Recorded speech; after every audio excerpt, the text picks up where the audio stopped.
Gaman að fá þig heimsókn. Já, takk fyrir boðið.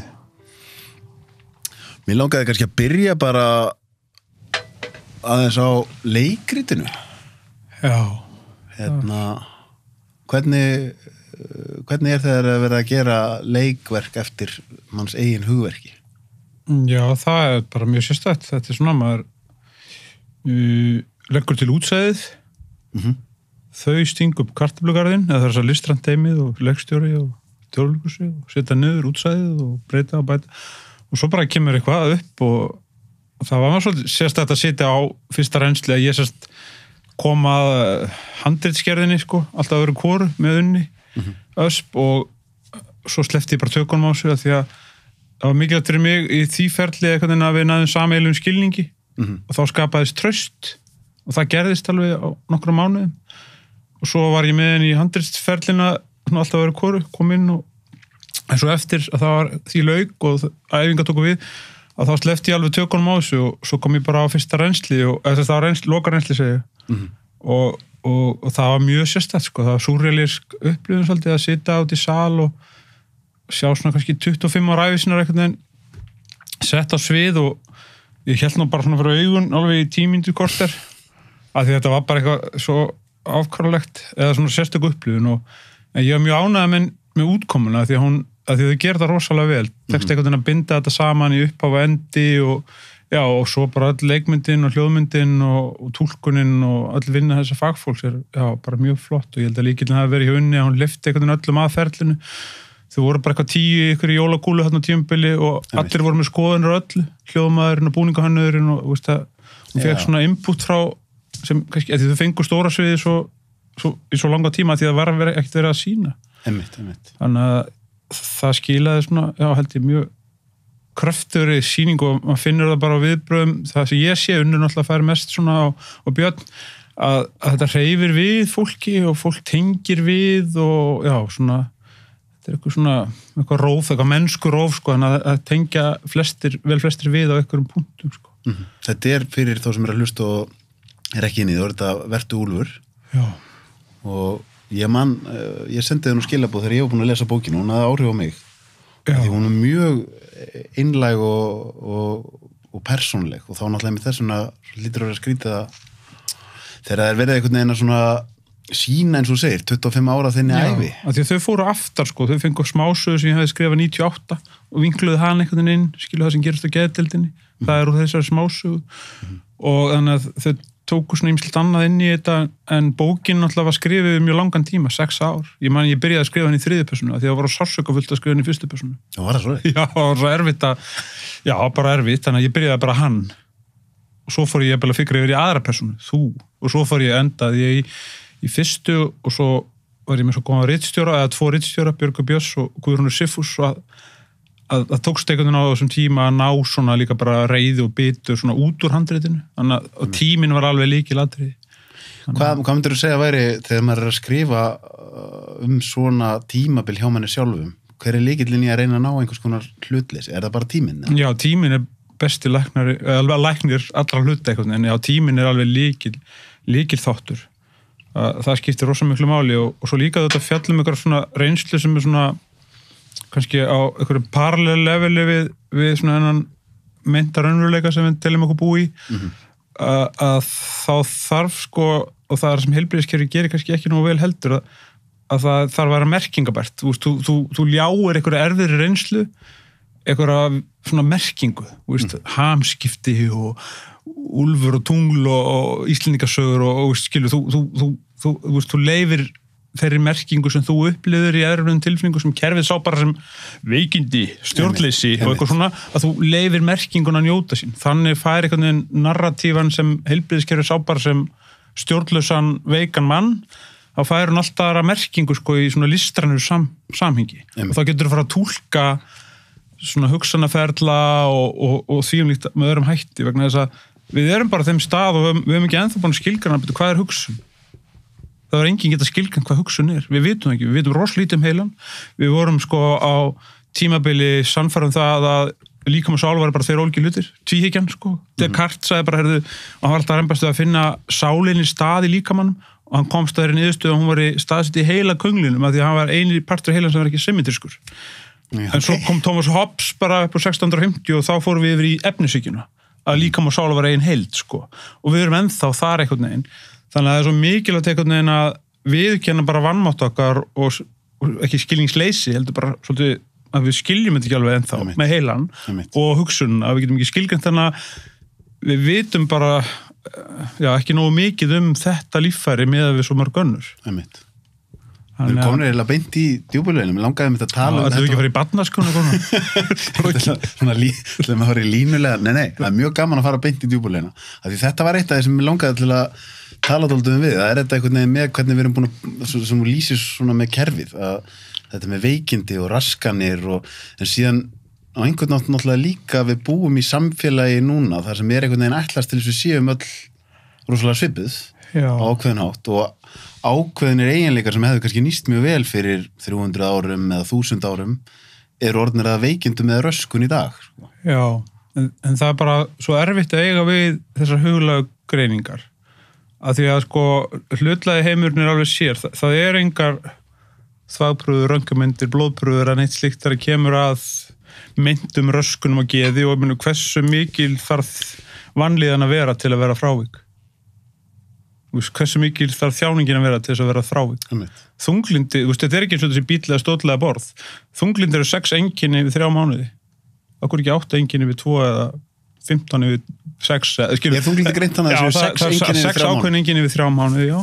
Og þannig að þetta er allt svo hugulegt og þess vegna er svo erfitt að eiga við þetta. Og það er fræg tilraun, sko, Stanhope tilraunir frá 1973 þegar David Stanhope, prófessor í Stanford háskóla, sendir 8 einstaklinga inn á 8 geðsjúkrahús í 5 ríkjum Bandaríkjanna og þeir gera sér þetta er allt heilbrigt fólk það er það til, allt heilbrigt fólk og þau gera sér upp sko einkenni og einkennin eru að heyra raddir og þau eru öll með sömu orðin, þau fengur bara út orðum, þau heyri þessu orð eða þau segið að þau heyri þessu orð og þau fara öll í innlagna viðtal eða þessu viðtal og þau eru öll lögðinn og þau eru öll greind og þá með geðklófenginni og þau eru öll lyfjuð og svo þegar þau fara að reyna að segja frá því að þau séu bara pseudo sjúklingar, að þau séu ekki þau séu bara þessi tilraun, að þá trúir þeim enginn.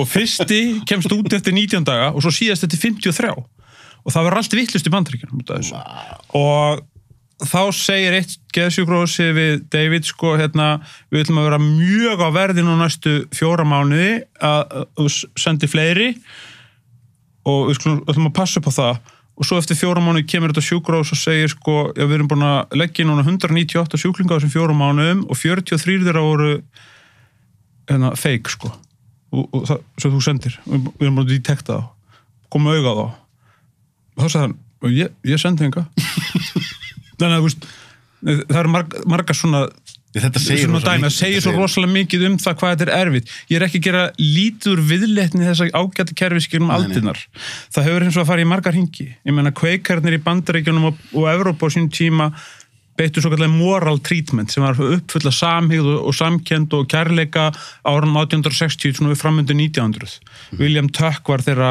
leiðtogi og þannig en það er svona upp á 1900 að meðferðin með til dæmis upp á 20 sennilega þegar Francis Galton kemur og þetta verður meira svona kantíana prót svona og reynda að beita vísindadálgunum en fara að prófa sig áfram með insulín kóma meðferðir og með þess að malaríu og framheilanámi náttúrulega og elektrosjokkin og það segir svolítið mikið bara því miður sögu fræðana að það er búið að veita Nóbelsverðlaun í læknisfræði 111 ár.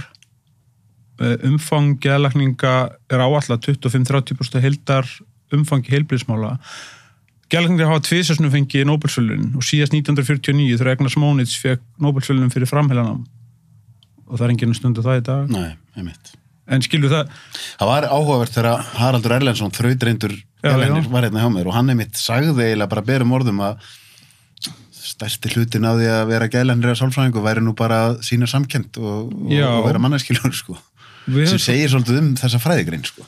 Já, við höfum svolítið verið að svona íta á það þessi 30 ár sem ég hef verið involverað er að kerfið bara komið fram og segja við erum að gera okkur besta við erum bara auðmýkt, við komum fram auðmýkt, við erum að gera okkur besta, við vitum ekki alveg sko hvernig það virkar og það virkar ekki og það alveg örugt eitthvað sem við erum að gera í dag það verður svona fordæmt eftir, eða það við litið 30 ára setna aftur á það og sagt, nei, þetta bara kjafta en við erum að reyna og við viðurkenna það bara en það ekki svoleiðis og við höfum svolítið verið íta á það að þessi kerfi verið ekki breytt sérna á Íslandi allan bara með einni hendingu við verðum að tala fyrir kannski lyfjalausum deildum eða eitthvað slíku sem hefur verið reynt í Noregi og Skandinavíu og víðar í Evrópu en þá aftur þegar maður að velta fyrir sér að það kerfi á að vera svona biopsychosocial en það raun og veru bara bio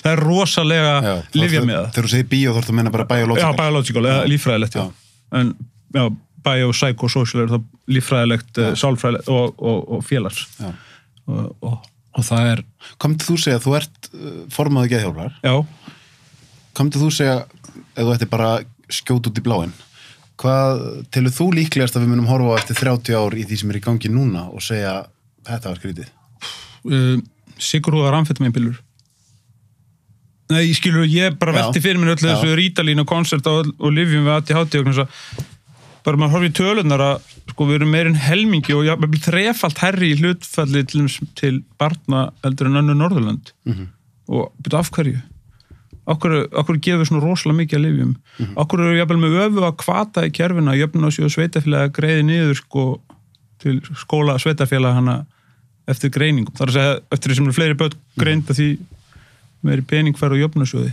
það eru öfu í hvatar víða í kerfinu og svo tengist þetta svo mörgum öðrum þáttum eins og framistuðu drengja í skólakerfinu þetta allt samfélagslega tengt þetta ekki eitthvað bara sér fyrirbrigði þannig að þetta hangi allt saman en maður hugsaður með það því nefnilega drengi í skólakerfinu maður hugsaður fyrir barn að sitja svona lengi og vera svona mikið fyrir fram að skjái það væri eiginlega bara óeðlilegt þegar barnið ekki orðið eitthvað skrítið sko.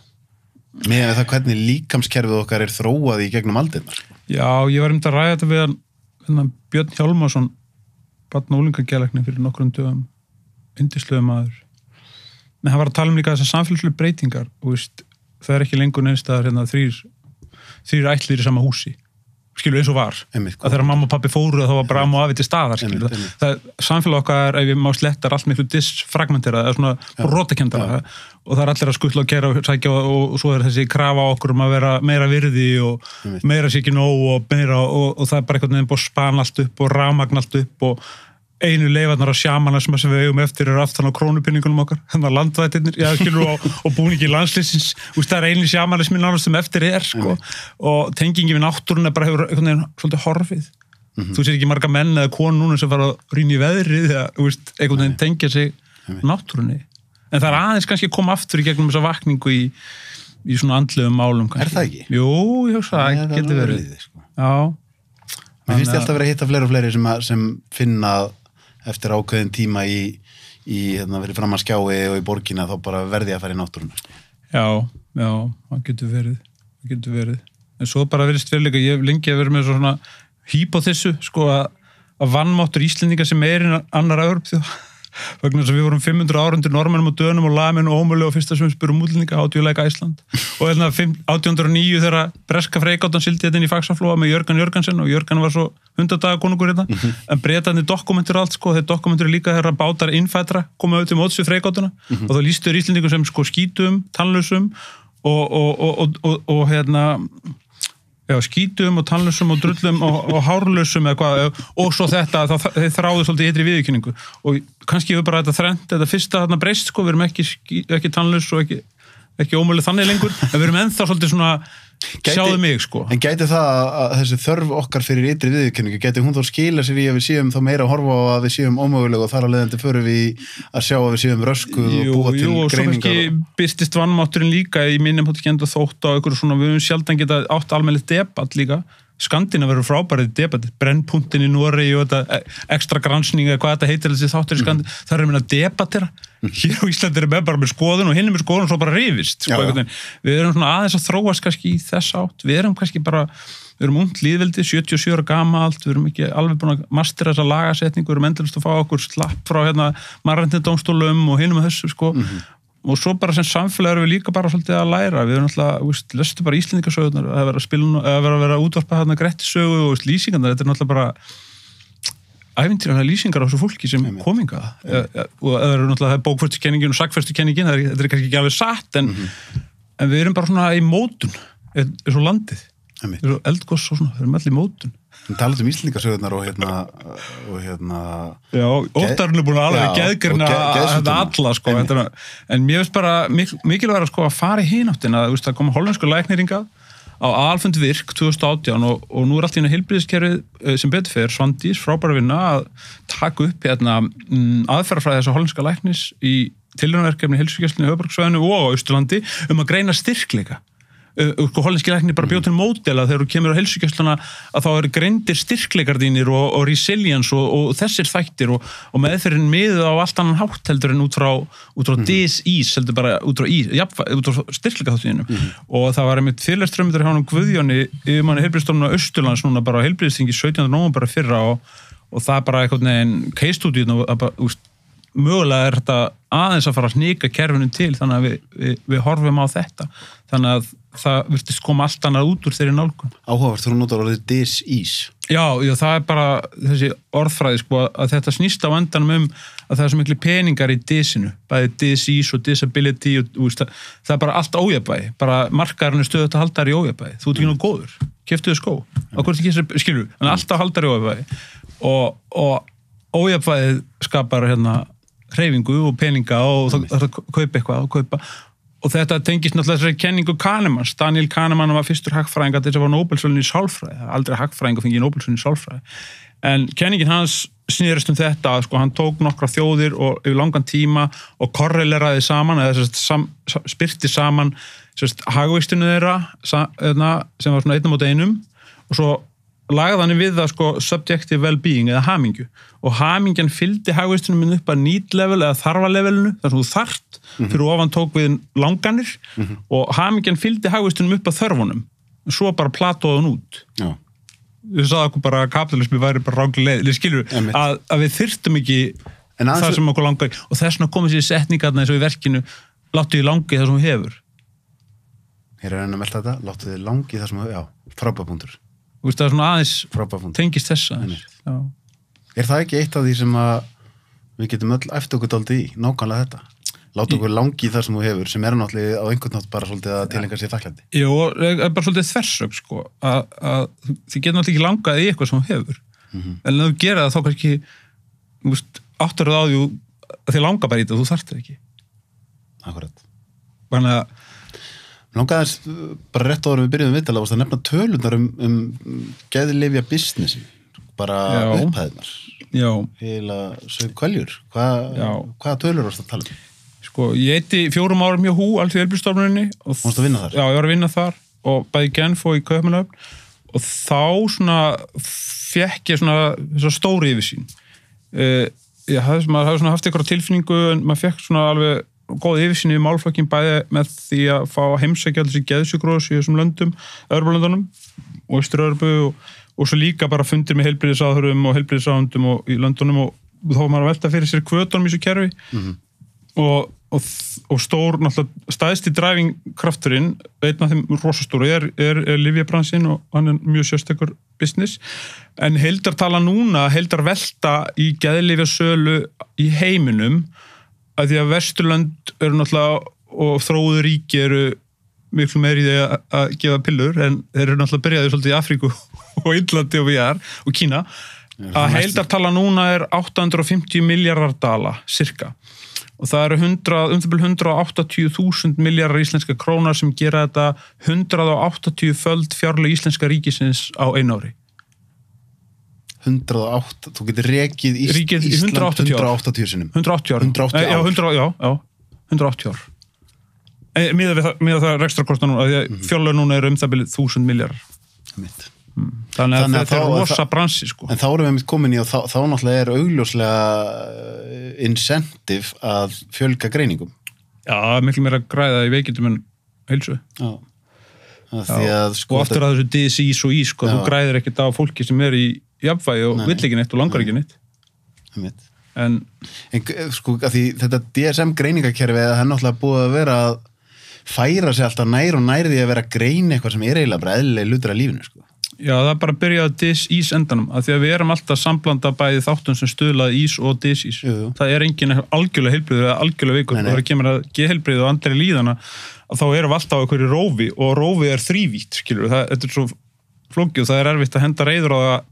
Hvernig ætlar að meta það hlutlægt hvernig einhverjum líður? Ég meina, það ekki líðamælir eða þú getur ekki mælt á, það bara alltaf huglagt mataðinum aðeila á huglag ástand annars. Það segir sér sjálft að þetta mjög snúið. En alveg viðleitnin til staðar og ákveðin lyf eins og krabbameinslyf og hjartalyf og ákveðin lyf við sjúkdómum sem targetera ákveðna þætti í starfsemi líkamans og krabbameinslyf ráðaski krabbameinsfrumum og skilur það targeterað. En geðlyf breyta bara huglægu ástandi. Þeir vita ekkert nákvæmlega hvað þau gera. Þeir vita jú að þau virka á boðefni eins og serotonín og noradrenalín og dópamín en það ómögulegt að segja hvað veldur röskunni, skilur við. Það alltaf verið að lyfja einkenni, sko. Segir náttúrulega eitthvað þegar eins og þessi bara svona vinsalustu SSRI-lyf, það sem stendur á umbúðunum gæti byrjað að virka eftir 3 daga, gæti byrjað að virka eftir 4 vikur. Já, og svo eru aukaverkanir og svo náttúrulega frækt hvernig lyfjafyrirtækin, sko, extenda að framlengja patternin á lyfinum, sumt hver spegla ísómerurnar. Þannig að það frækt með í Lilla fyrirtæki að þeir breyttu prósaki, speglu ísómerurna og markasettu það sem Sarafem, lyfið breytingarskeiði kvenna og konuna vissi ekki að voru að taka prósak. Nei, og það ævintilega sögur sko úr þessum heimi sem hafa bara ekki verið dregnar nægilega vel í dagsljósið. En ég ekkert að gera lítið því það góð viðleitni að undir niður hjá rosalega mörgum rannsóknaraðilum og eftirlitsstofnunum en á endan með ofbúrslu money to be made sko í þessum bransa. En hvar liggur línan að því nú þú einstaklingur sem hefur prófað að taka mikið af þessum lyfjum? Já, eitthvað slata, ég hef prófið ýmislegt, ég meina sko lífið náttúrulega bara að leita vel í þann og þú vilt forðast vanlíðan, ef við ætlum að einfalda þetta. Ekki það, þú öll þitt hegðanamynstur og hugsanamynstur og jafnvel vitundalífið þitt, af því að þetta eru 3 þættirnir, vitund, hugsun, hegðun, að leitast við að hámarka velíðan þína og lágmarka vanlíðan þína. Akkurat. Bæði innra og svo líka hvernig samfélagi bregst við. Þannig að þegar þið líður illa og þú ert í ójafnvægi og jafnvel þó að fá þessa greiningu, því kannski ræðum greiningarna betur eftir, að þær eru ákveðin social contract, þegar þú fær greiningu og það getur svolítið ítt frá þér ábyrgð. Það tekir svolítið frá þér ábyrgð. Hárrétt. Bara samfélag, ég með þetta? Ég heiti unga konundaginn og sagði, ég móta mig gerað einhver og ég með ADHD, en fyrir ekki, hvað heitir þú? Þetta er bara spontant partur af sjálfsmynd, sko, þú ert orðið þetta og þar getur með afsaka þig bara ítt á, þessan ég svona skilur, ekki gera með svo kröfur skilur, og þessi social contract sem umgæst með þessu að þessi miði, sko, þessi mín tilvilli, ég er búin að fara í 4 sinnum í maníu og 4 sinnum í þunglindi, þetta kannski hvað vera svona 8-9% af öfminn ef ég vera áttræður og helst frískur næstu 30 árin. En hvað með þá 90%? Á þá líka vera með miðan eða má ég taka hana með það? Skilju, og þá komum við að fordómum á því alls saman. Og samt þú einstaklingur, þegar þú ert að tala um maníu, þá þú einstaklingur sem að hefur glímt við sko mikla erfiðleik og samt þetta ekki nema þessi 8-9%. Já. Hvað þá með þá sem að setja þessa merki með á sig þar sem þetta væri kannski meira bara... En í viðleitninni þegar þið líður svona illa, skilur við, ert kannski miklu þunglindi og ert að ströggla bara, lífið bara þessi punktur og kemst alltaf fram úr og allt verður svo erfitt. Það sem áður var tók 1, það tekur núna 10, skilur við bara, sem við setjum eitthvað mælikvarða á hvernig líðanin sko í þessu ástandi, þú vilt ekki fara til búð, vilt ekki hitta fólk og allt þetta sko, að þú reynir alltaf allt sem er í boði og á sín tíma mann ég að þá prófaði ég rosa mikið þessum SSRI-lyfjum, en þau bara virkuði fjandagotnin rosa lítið fyrir mig og bara, Hvað með eins og lithium? Lithium sko, ég hef aldrei litið á þessum lyf. Það er bara frumefni, bara svo kalka, magnesium eða jafn eitthvað, þetta er engin líf en það hefur áhrif en við veitum bara ekki hvernig. Nei, það eins með það? Já, það er ekki alveg ljóst sko, en það hefur áhrif að það er plúshlaðin jón og á taugamótum í heilanum, það eru sko yfir milljarður taugafruma og á taugamótum að þá er rafboðumskipti, af því við erum alltaf bara gangandi rafmagn, bæði heilin og hjarta, við erum bara rafmagn, svo höldum við að rafmagn hafi ekki áhrif á okkur, nema það að þarna gerist það að það er tilfæslur á rafboðum, þannig að plúshlaðan lithiumjónin hefur áhrif á boðefnaflutning í heila, en þið vita bara ekki alveg hvernig, en þeir komist að þessu bara skömm eftir 1950 sko. Það er ekki verið að nota þetta almennilega samt fyrir upp á 1970 þannig að mér alltaf liðið ágætlega með að taka örlítið að þessu efni, þessu frumefni af því að það hefur takmarkaðar aukaverkanir, það hefur slæm áhrif á nýru, eða kreatín í nýrum en mér finnst alltaf skömminni skárra heldur en þessar kemísku blöndur Ég skil þig og en hins vegar prófaði ég mikið þessi reytóti, en ég meina svo er núna í umræðinum þessa línu, löglegt, ekki löglegt og allt þetta, heilin alltaf gerir enga mun okkur efnum, efni bara efni mannin erum duglega við að flokka og við flokkum eftir þessu, fíkn, víma eitur en svo er alltaf að verða framþróun og hluti breytast, ég meina landlæknir hérna fyrir nokkur 100 árum eða mörgum áratugum var á amfetamíni og við erum þannig að það breytist við fyrir okkar til þessar efna. Er þú á þeirri tilfinningu eins og því, eins og sé, ég var með Harald hérna daginn og viðtalið við hann vakti talsvert svona, ég fekk mikil viðbröði. Sterk viðbröð? Svona sterk bara reiðir og... Nei, bara ofboðslega jákvæð ofboðslega jákvæð og það eiginlega komur óvart því hann sjálfur sagði við mig eftir ég held nú að myndi eitthvað fara að skamma með en ég er að býja eftir að vera skammaður sko. Ertu sammála honum, hann er á því að það sé bara bylting framöndan í gæðlensfræðinni með þessi nýju efni eða nýju efni sem er svona þegar þessi 12.000 ára sögu þau eru búin að vera sakrament í Suður og miðju Ameríku mörg þúsund ár sko. Og ég fór að stúdera þetta fyrir svona 3 árum 3,5 2017-18 og þá, ég er alveg samferður það að þetta á eftir að valda algjörubyltingu, þetta er þriðja bylgja því að önnur bylgjan er meira stoppuð af Nixon Hver var fyrsta bylgjan?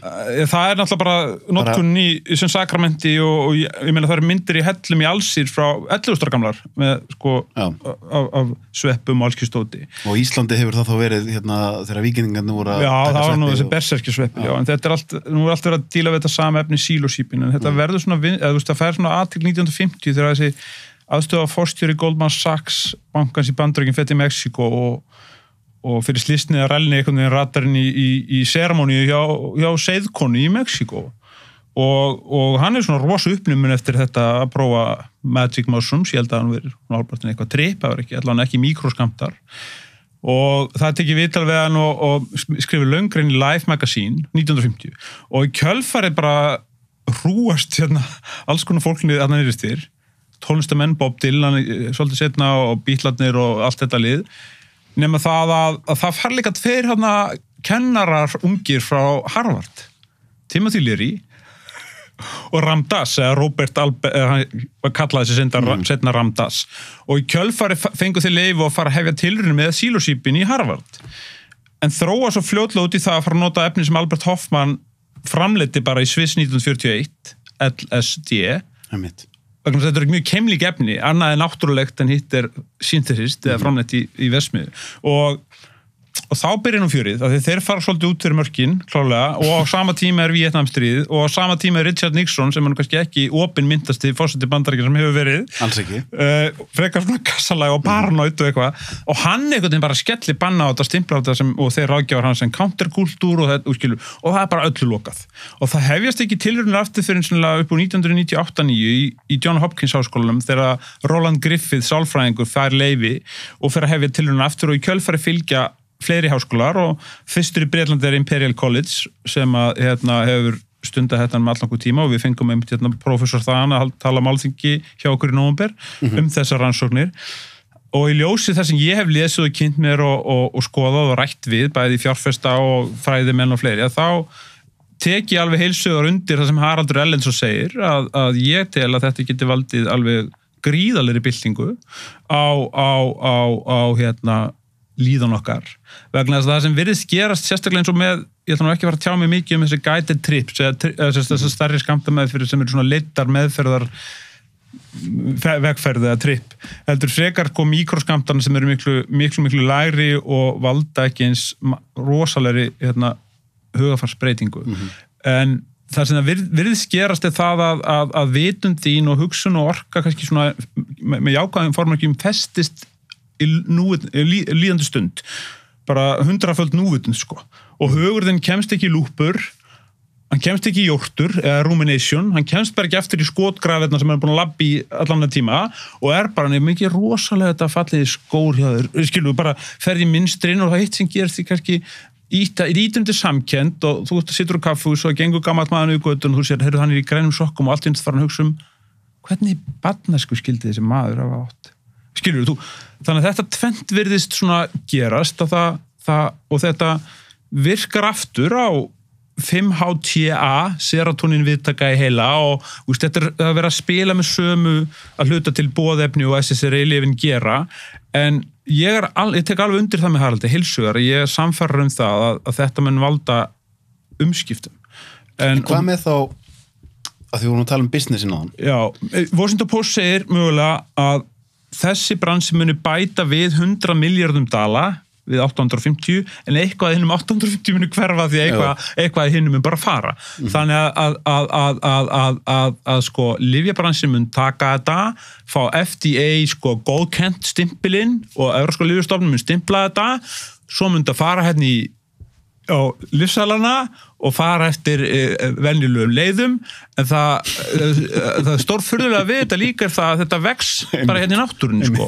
Þannig að þetta verður kannski svolítið snúið sko, vegna þess að hinga til að náttúrulega bara löggan kannski verið eftir einhverjum hettuklættum á einhverjum umferðaðeim sem hafa verið að taka bara ógrinni á þessu og dælu upp úr eitthvað svoleiðis, en það bara það að verða þessi vakning aftur, en þetta svolítið sérstætt að því að þetta alveg mörg þúsund ára gamalt og eins og þessi hefur notað í sakramenti og ég var rætt þetta aðeins við Harald, hann hélt jafnvel fram að frímúrarnir hefur notað þetta í sakramenti og skilum við að þetta bara, já, þetta hefur verið notað mjög mikið. Dráhávert þetta sem kallað þriðju bylgju, hvernig seinni bylgjan virðist hafa stoppað bara með Nixon og War on Drugs og hvernig það hefur síðan tekið allan enn tíma frá 98-9 yfir í að nú einhvern veginn eins og þetta sé allt í hennu bara að springa alveg út. Að núna sko að lyfjabransin taki þetta yfir og sé svona controlled, af því að þá ógnar þetta ekki því sem samfélag óttast mest og stjórnkerfi og embættiskerfi til staðar til þess að viðhalda stöðuleika. Við erum hér til þess að forða kjörnum fulltrúum frá því að gera glappa, til þess að halda stabil og þetta segir þú sem maður sem hefur unnið talsvert lengi í stjórnkerfi. Já. Þú þekkir stjórnkerfi. Já, ég er nú bara kannski að vitni, ég smiðnist þættina núna, en allavega, það er þetta að stöðuleikin skiptir miklu máli. En það að breytast þetta módel. Við erum núna með löggjafavald, framkvæmdavald og dómsvald. Og ráðherra hérna sem kjörinn inn í löggjafavaldið og tekur svo sæti ríkisstjórn í framkvæmdavaldinu, en ef við þetta breytast og við ætlum að taka þessi gömlu monarkíu orð fyrir ekki út og tala bara dómsþjónustu, löggjafaþjónustu og framkvæmdaþjónustu og breyta ráðherra yfir þjónustufulltrúi. Nei, skilur við að við tökum valdið út sko og þegn, við þurfum klárlega að hætta að tala um þegna. Bara þessa gömlu monarkíu orðræði. Hún er ennþá inni hjá okkur og fólk í auknum að gera kröfur á framkvæmdavaldi sem snýst bara að þjónusta íbúana, ríki og sveitafélög, að þetta sé þjónusta. En að því að við hefum notað þetta orð valda þá upplifum við bara, já, þetta er þetta uppi sko, þetta er ráðuneyti og dómarar en þetta eru, eins og í Breitlandi bara civil servants sko, bara þjónar. Og ég held að þau eru stundum að breyta tungumálinu bara fyrst á orðræðinni til þess að viðhorfum breytist. Bara frábær punktur. Þetta er bara svona einfaldur punktur. Bara taka valdið út og segja þjónusta. Og þá ertu strax búin einhvern veginn að því að þetta er for the people, by the people akkurat. Á að vera það er svona hugsjónin. Já, en þetta með lyfin, eða gera, að því svo rætti ég þetta með Róbert Westman og ég spurði hann örlítið út í þetta og hann sagði að það sem getur verið flóki við sko þetta með eins og sílósípina svona er að þú veist náttúrulega með önnur efni sem er að vinna með því þegar þetta kemur í náttúrulegu formi og ef þú ætlar að breyta sér lyf og þá þarf náttúrulega að konsentrera nákvæmlega hvað það er sem er að virka við þetta og hvernig og í hvaða skammti og virkar það eins ef það er ekkert annað af hinum efnunum með því og svo framvegis. Ég segi bara móti Róberti, bara útfærsla. Þetta er bara útfærsla. Já. Efni virkar. Akkurat. Þannig að ég held að þetta sé bara spurningu aftur tíma. Einmitt, og hvað, af því Haraldur talaði þetta 5-10 ár. Já, ég talaði 2-3. Já, að þú telur 2-3 ára þá er þetta komið sér lyf. Já. Já, hann talaði 5-10 ára, þá þetta myndi nánast útrýma hinu lyfjunum á 5-10 ára. Já, það kann að vera, en ég held að þetta verið komið fyrir, þeir bara Bretar og Bandaríkjamenn komni miklu, miklu lengra. Við nefnum þetta, fólk bara, skilur við, þannig að við erum á eftir. En er þá mikið fjármagn komið í þetta núna? Já, eins og ég segi, það eru jafnvel íslenski fjárfestar og fleiri sem eru búin að setja tölvöld mikið fjármagn í fyrirtæki eins og Compass Pathways, Atalife Science og fleiri í Bretlandi, Þýskalandi og fleiri löndum sem eru á fullu að rannsaka þetta og þessi maður sem talaði, þessi doktor í Imperial College sem talaði hjá okkur í nóvember að hann er ráðgjaf hjá einu þessara fyrirtækja. Þannig að háskólarnir og þessi fyrirtæki eru að stilla sína strengi saman og þetta komið í þriðja fasa í clinical trials í Bandaríkjunum. FDA approved, sko. Og þannig að þetta er ekki eitthvað bull í einhverjum hippum, sko, eitthvað svoleiðis. Þetta er virkilega að gerast og menn rannsaka og grafa í gagnagrunnum erlendis og fjölmiðlum, ég meina Economist búin að fjalla mikið The Guardian búin að fjalla mikið þetta, Washington Post er búin að skilu, sem eru svona ábyrgir og virðulegi fjölmiðlar að það er heilmikið til umfjöldun og frægust kannski þessi bók hans Michael Pollan, þessa blaðamanns frá Bandaríkjunum sem skrifaði þessa bók How to Change Your Mind og hann bara prófaði þetta allt saman sjálfur og skrifaði svo í kjölfarið. Þannig að þetta er allt einhvern veginn bara í þróun. Þannig að það er bara áhugavert. Hvernig komst aðeins inn á þetta með sem þú sagðir að eitthvað sem að vanalega myndi þurfa 1 til, það þyrfti 10 til þegar að þú varst í þunglynd. Það er bara, fyrir kannski þá sem er að hlusta, ef fólk er að glíma við þennan stað, það sem einhvern veginn síðan eru aðrir sem að upplifa bara eitthvað sem væri hægt að kalla bara venjulega deburð eða eitthvað sem að bara leiða. Getur þú lýst þessum stað? Það sem bara einhvern veginn eins og bara boðefnakerfi heilans er bara tæmt. Já, sko, við erum alltaf öll ólík og það er eðlilegt að sveiflast. Sko, lífið er geðröskun frá fæðingu til dauða. Vegna þess að ef geðið þitt raskast ekki og þá ertu bara ekki lifandi. Það er hárrétt. Ef við tökum það þannig. Og það er eðlilegt að geðið raskist innan ákveðna marka. Það er eðlilegt að líða stundum illa. Það er eðlilegt að vera stundum mjög glaður og hlakka til og eðlilegt að upplifa þetta tilfinninga að þetta spilar við, þetta harmonera líka við tilfinningar. En þegar þú ferð út fyrir þennan normatíva ramma, sem virðist nú alltaf vera að þrengjast meira og meira, sorgur og geðröskun og það er alltaf verið einhver geðröskun, skilgreinanleg og hægt að lyfja, að þegar þú telur þig og upplifir það, því að þetta er alltaf upplifun einstaklinga, hún er engin einir eins, að þá, sko, það sem virkaði fyrir mig, ég get bara að tala um það, vegna þess að ég farið í þennan dal, sko, ábyggilega 4 sinnum og þá er ég að tala um það því að þegar maður fyrir svona oflætisköst eða oflætisástand sem er náttúrulega bara óheft tengslahugsun, að því að tengslahugsun virka þannig, það er bara eins og öllunni hugsun. Ef ég segi grænt, þá hugsaðu grænt. Framsóknarflokkurinn. Nei, skilur, tengdu það við eitthvað. Já, tengingu, já. Ég segi blá, skilur. Ég hugsaði 4 blaða smára. Já, eitthvað svona. Og svo smári, já, þá komið smáralendina, lindi á vatn, skilur. Þú getur endast haldið áfram, en að manist hugsun, sko, sem ekki eldur, að hugsun bara fer úr böndun. Verður þessar tengingar þá mikið hraðar. Já, verður rosalega hraðar og svo fyrir það að vera algjörlega bara, þannig bílnum er BS666, 6 + 6 eru 12 og 1 + 2 eru 3 og 3 + 6 eru 9. British Airways, BA, þetta er 9. flug British Airways. Nei, skilur, þá fer það að fara út í eitthvað sem virðist ólógist en er samt lógist þegar þú skýrir það. Þannig að þegar þú fer í svona ástand og ert búin að vera í lengi og það er ekki stoppað, það er ekki einhvern veginn að sefa og sofa og borða, skilur, fara ná balans, að þá missur þú svo mikið að boðefnum, bara tæmi bankana, serotonin og þú bara fer allt í óbalans og svo kemur þau í niðurtúrin og þá bara áferðið þunglindi, sko, og þá er bara allt tómt. Og þá manían er 100 og þunglindið er bara 2, sko. Þú ætti að koma þér aftur upp í 20. Hvernig er þetta yfirleitt eða hvernig var það þér í tíma þar að segja hvað varir manían lengi með? 1/10, 9/10.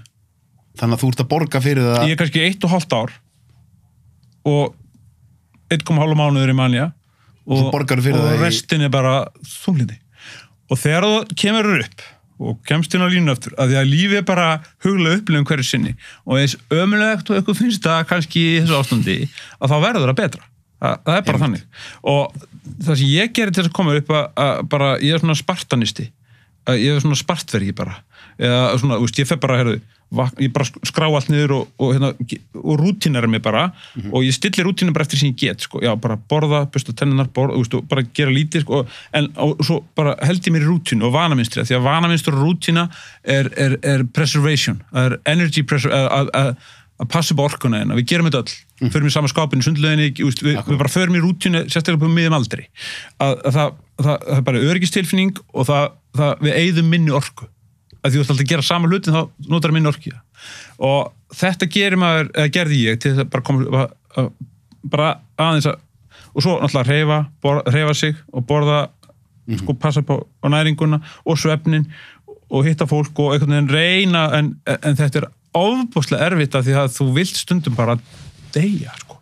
Ég ætlaði að segja, sko, eitt að gera og framkvæma þessa hluti í venjulegu ástandi, hversu erfitt að framkvæma þessa hluti verandi í þessu ástandi. Já, það bara að þú átt stundum bara að vera með svipun á þér og aldrei að gefast upp. Það er bara ekki svo gefst upp alveg 100 sem á dag en þú heldur að bara allt áfram. Þetta er bara það sama, 2 áfram, 1 aftur á bak og stundum 3 aftur á bak og svo 2 áfram og þetta er bara strögglet eins og vera fastu bara í feni. En þú veist að þú kemst upp og aftur, mikilvægsti þátturinn fyrir utan að gera það sem þú þarft að gera er tími. Og gleyma því ekki að tími líður og svo náttúrulega búum við á þessu landi sem er náttúrulega, hvernig er það að vera að búa við miðbug? Allt dagur er alltaf jafn langur og þú þekkir það. Það myndi henda mér vel, sko. Já, hér er þetta bara, og aldrei eins veður og þú bara, þetta er bara eins og verið, svolítið. Eru þessi öfl ekki að hafa meira áhrif á okkur? Jú, þau hafa mikil áhrif. Já, sko, ég finn það til dæmis eins og með mig, það er alltaf allir svo rosa glaður og happy við júní og bara fyrir einstaklingar svo mig sem hefur tilhneigingu til að vera þá getur bjartasti tíminn verið mjög trikki.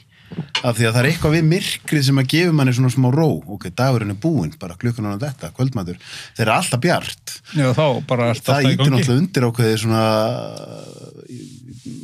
gæti það ekki ítt undir ákveðið manni ástand? Jú, klálega getur ítt undir, þú hefur meiri orku yfir björtustu mánuðina heldur niður. Það er svo mikið rætt hina hliðina, það er að segja skammdegið getur búið til skammdegis þunglindi og eitthvað, en fólk getur líka farið mikið ójafnvægi á bjartasta tímanum. Já. En ég held að þetta snúist líka bara með að stilla svona innri vinnunum sína.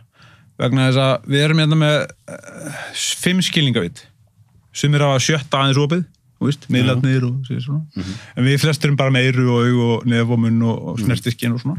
En við getum stilt aðeins innra líf okkar, vegna þess að það sem er að valda okkur oft erfiðleikum, held ég, í lífinu, sérstaklega núna í dag, því hvað er í boði? Sko, það er rosalegt framboða afþreyingu og upplýsingum og inputi. Þú getur tekið alveg rosalegt magn af dóti inn, alls konar, alls þar á heiminum.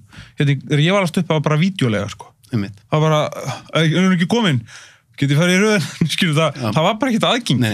Og það var bara, það er ekkert sjónvarp, það er 5 dagur, stillimyndir, heyrðu, hvað á að gera? Fara að kóra einhver með mömmu? Já, skilur, það var bara ekkert í boði. Og það var bara ömulegt, en svona eftir að það var það bara ágætt, sko. En núna er svo rosalega mikið í boði og það er all margir svolítið að sukka í þessu, sko, það er allt í lagi, skil það alveg, að nota mikið af alls konar. Sukka í bara símanum og... Já, bara að nota skinnfæri sér mikið, alveg augun, skjálífið og allt það. En, sko, það er þarna element, af því að það sem við skynjum, að við bregðumst við því, bæði í innri viðbröðum og stundum eigum við til komandkerunum að taka innri viðbröðin og setja því í ytri viðbröð. og þetta er bara ekki droslega hollt og stundu þurfum við bara að vera ein í náttúrunni og vera bara þar með tíðin í náttúrunni að bara hætta að taka inn allt nema bara náttúruna. Það skilur við?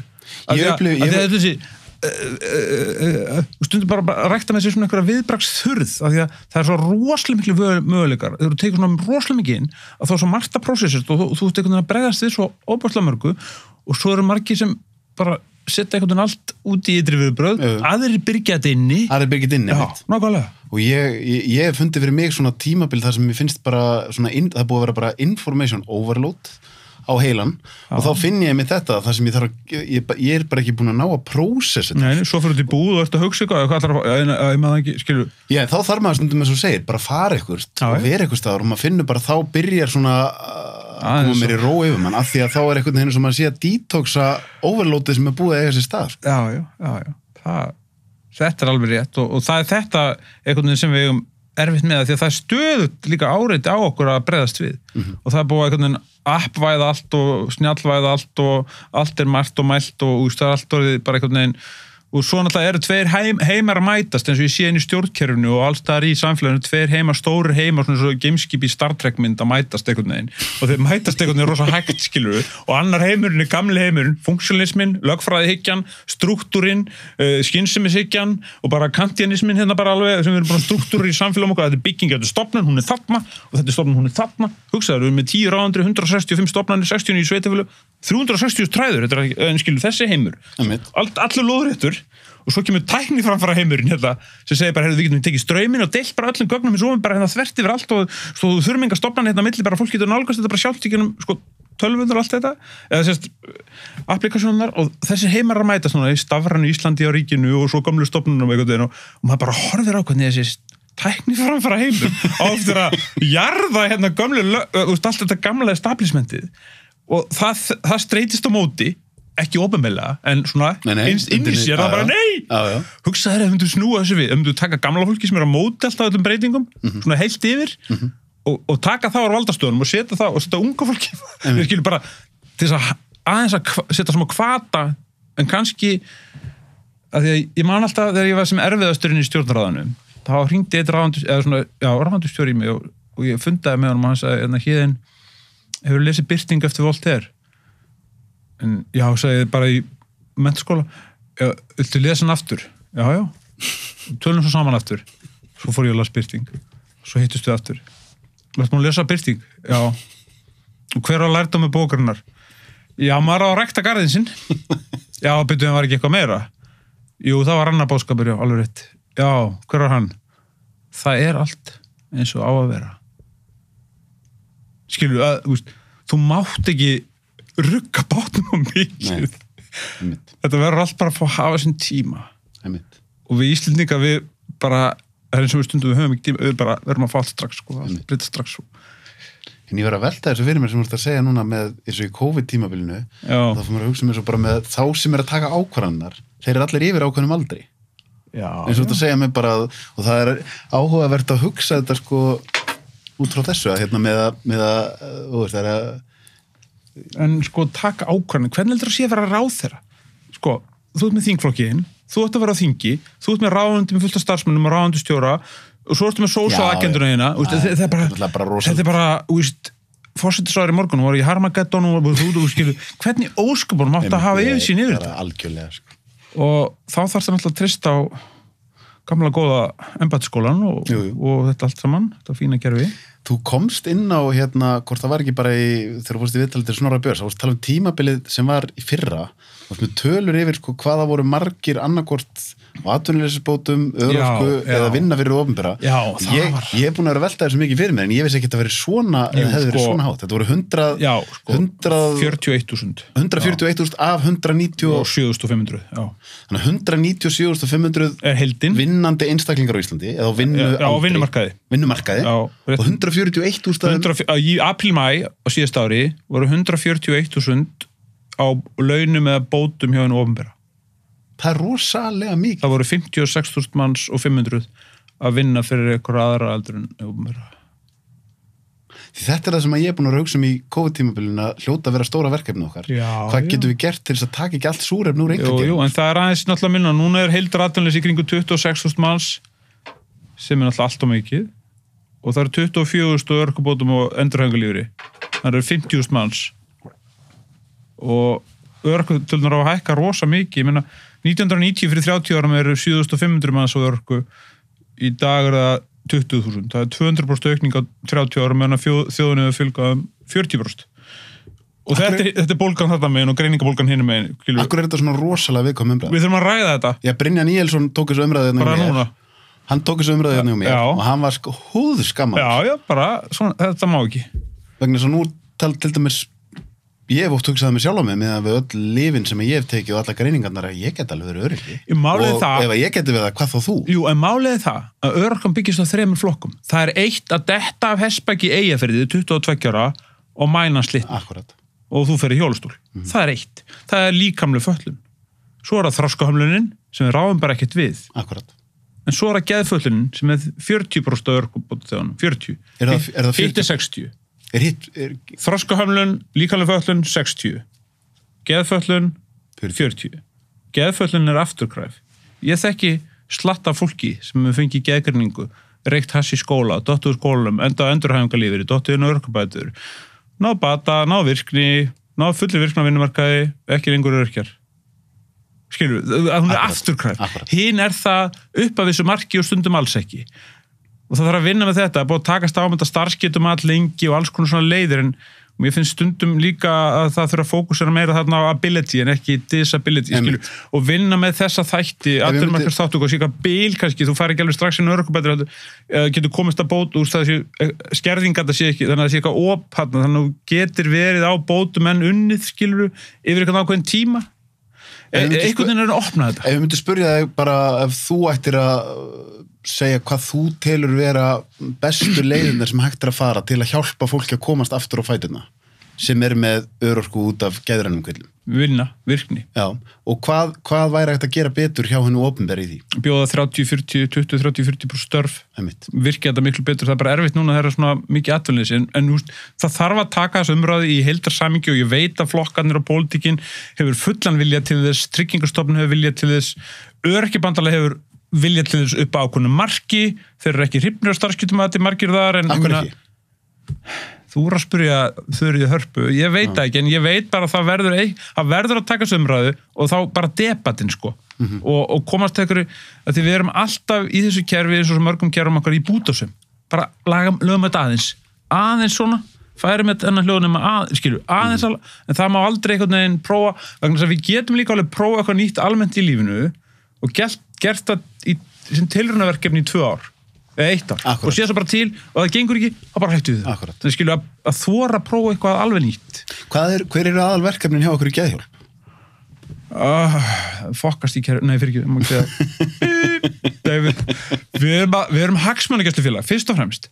Hugsaði bara aðalega sem sittin á rétti geðdeild, öryggisgeðdeild, það engin talsmenn, við erum að verja hagsmuni þeirra sem búa við geðrænar áskorunir og aðstandandi þeirra og svo sinnum við náttúrulega alls konar svona heilsuefling og forvörnum, ég menna G-vítamíni var eitt svona og 39.is var annað verkefni sem við svona voru til þess að benda á sjálfsvígin og svo geðheilsuna, já, klárlega, og svo erum við voðalega mikið að berjast núna í kringum það að vera að breyta 4 lögum til dæmis núna, lögræðislögum, hegningalögum, lögrétti sjúklinga og lögrétti fatlara.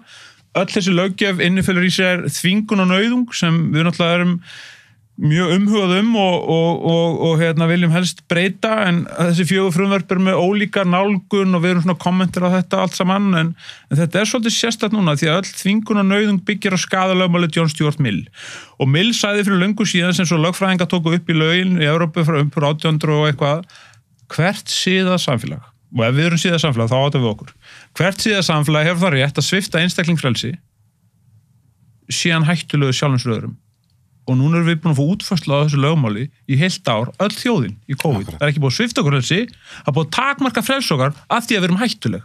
Ekki satt? Jú, 100%. Já, en þetta lögmál er búin að vera viðvarandi fyrir geðsjúka lengi vegna þess að 19. grein lögræðislaganna segir bara sjálfráða maður verður ekki vistaður gegn vilja sínum á sjúkrósi.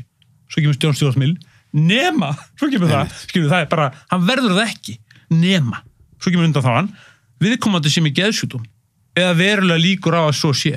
Býtu, akkur er það að setja geðsjúkdóm, það má ekki segja bara að sé hættulegur, það er ekki það sem þetta síst það er bara búið tengja beint á milli geðröskunar og þú sett hættulegur. Það er bara engar rannsóknir sem sýna það, og þess vegna erum við stöðugt að takast bara síðustu viku, fyrst í þessari viku á fundi með velferðarnefnd að ræða breytingar og lögum réttindi sjúklinga, bæði vorum að gagnrýna ferlið, það vantaði samráð og svo vorum við að gagnrýna og komið tillögur að því að okkar útópíska tillaga líka bara þess að við prófum það í 2 ára að vera þvingunarlaust land, bara hættu öllum þvingunum, af því að hvað myndi felast í því að prinsipinu fer ekki saman meðferð á þvingun.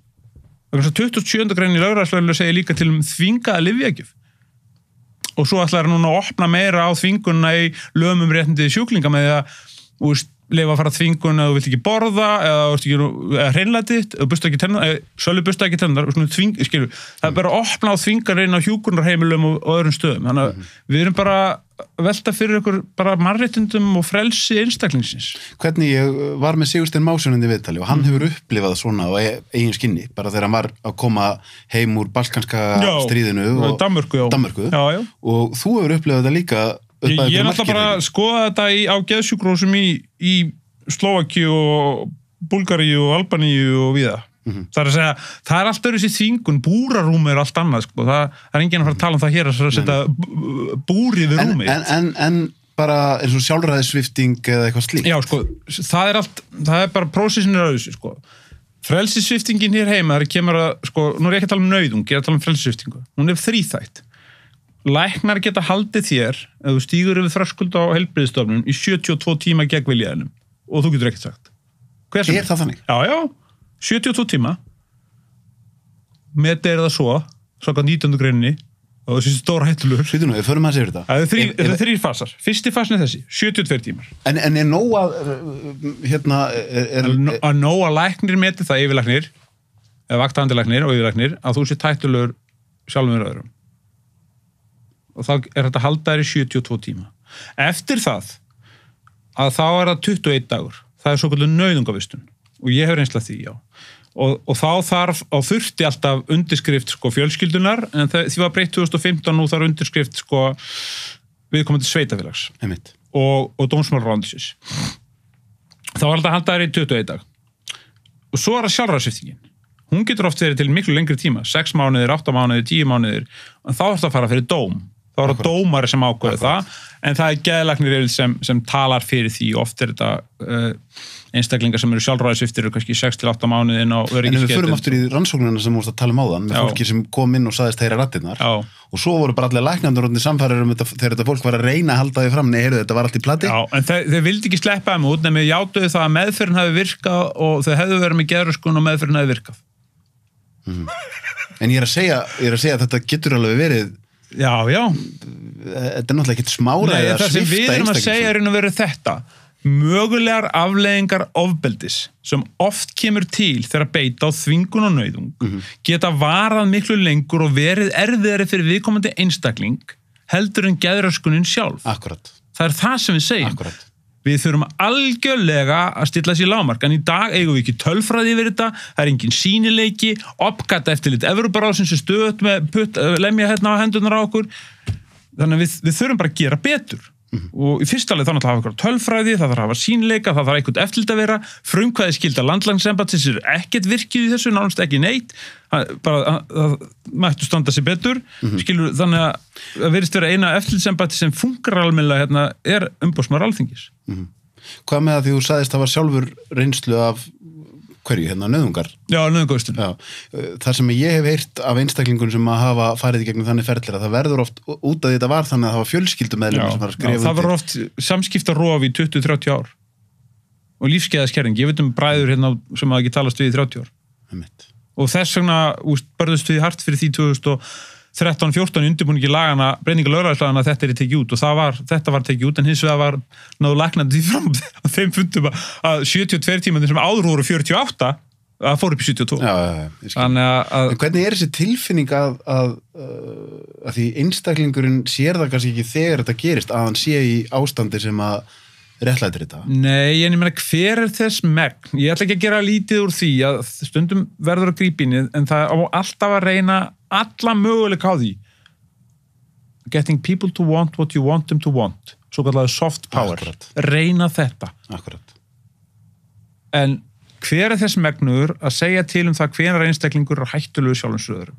Og hvenar er einstaklingur þetta er svo óbáslega erfitt og þess vegna svo jákvætt bara fyrir 2-3 vikum tók lögmannafélagið sér til og hélt málþingum nauðung og þvingun í heilbrigðisþjónustu eða ekki heilbrigðisþjónustu og þannig að þetta er miklu meira rætt núna og það eru breytingar eins og ég segja á þessum 4 lögum og það er verið að ræða þessi mál og það er verið að íta á eftir tölfræðinni og það er verið að reyna að bæta sig og Evrópuráð og umboðsmaður er á eftir hlutum og svo náttúrulega að fara á stað þessi Arnarholtsrannsókn sem á að fara 70 ára aftur í tíman og skoða bara allt hérna í kerfinu og á sama tíma núna veit ég til þess að ríkisendurskoðun með geðheilbrigðiskerfi allt undir í endurskoðun, þannig að það þessi gagnrýni virkilega vakið viðbrögð hjá systeminu, kerfinu. En þarna erum við komin í bara rosalega miklar svona kjarna siðferðisspurningar sem síðan að því í miklu vægari mynd eins og þú sagðir áðan, náttúrulega búið að vera að gera svipað við okkur öll núna síðasta árið. Já, það ekki búið að svipta okkur frelsi, það ekki búið að loka þennan herbyggi í 20 dag. Sko, nei, ég er ekki að bera þetta saman. En það búið að takmarka frelsi okkar út frá sama skaðalögmáli. Þetta alveg sama lögmáli. Já, og einmitt, og þess vegna mér hefur fundist skort talandum að því við töluðum aðeins áðan umræðahefðin á Íslandi og debatin og allt þetta.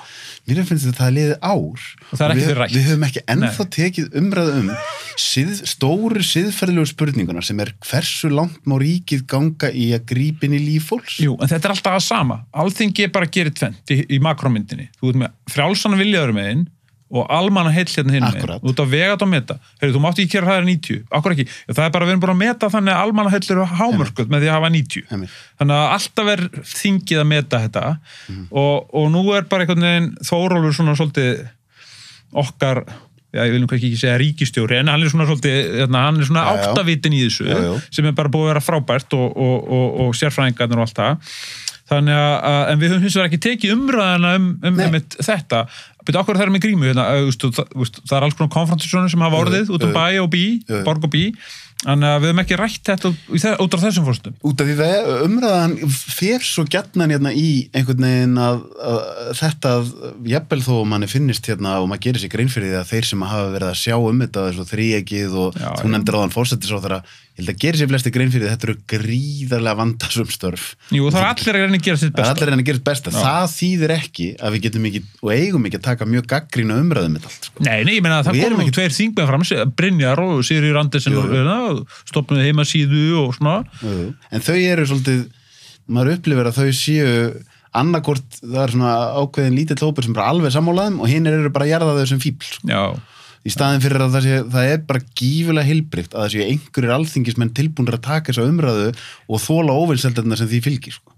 Já, en það bara að geta debatt og sko, það bara eitthvað, fjölmiðlar eru bara, hvernig staða núna og á þetta góskom skilu eftir ekki hræddur, hefur ekki áhyggjur það bara, þetta hjálpar engum sko. Talandi þetta því að Óttar hefur ekki áhyggjur Óttar Geðlæknir kom inn til mín svona 3-4 mánuðum eftir að COVID byrjað og hann sagði bara að það væri svo mikið af sjúklingum í honum eða fólki sem var að leita til hann sem væri bara kvíðin væri búin að blossa upp úr öllu valdi út af öllum sem frétt. Já, þetta viðheldur þessu.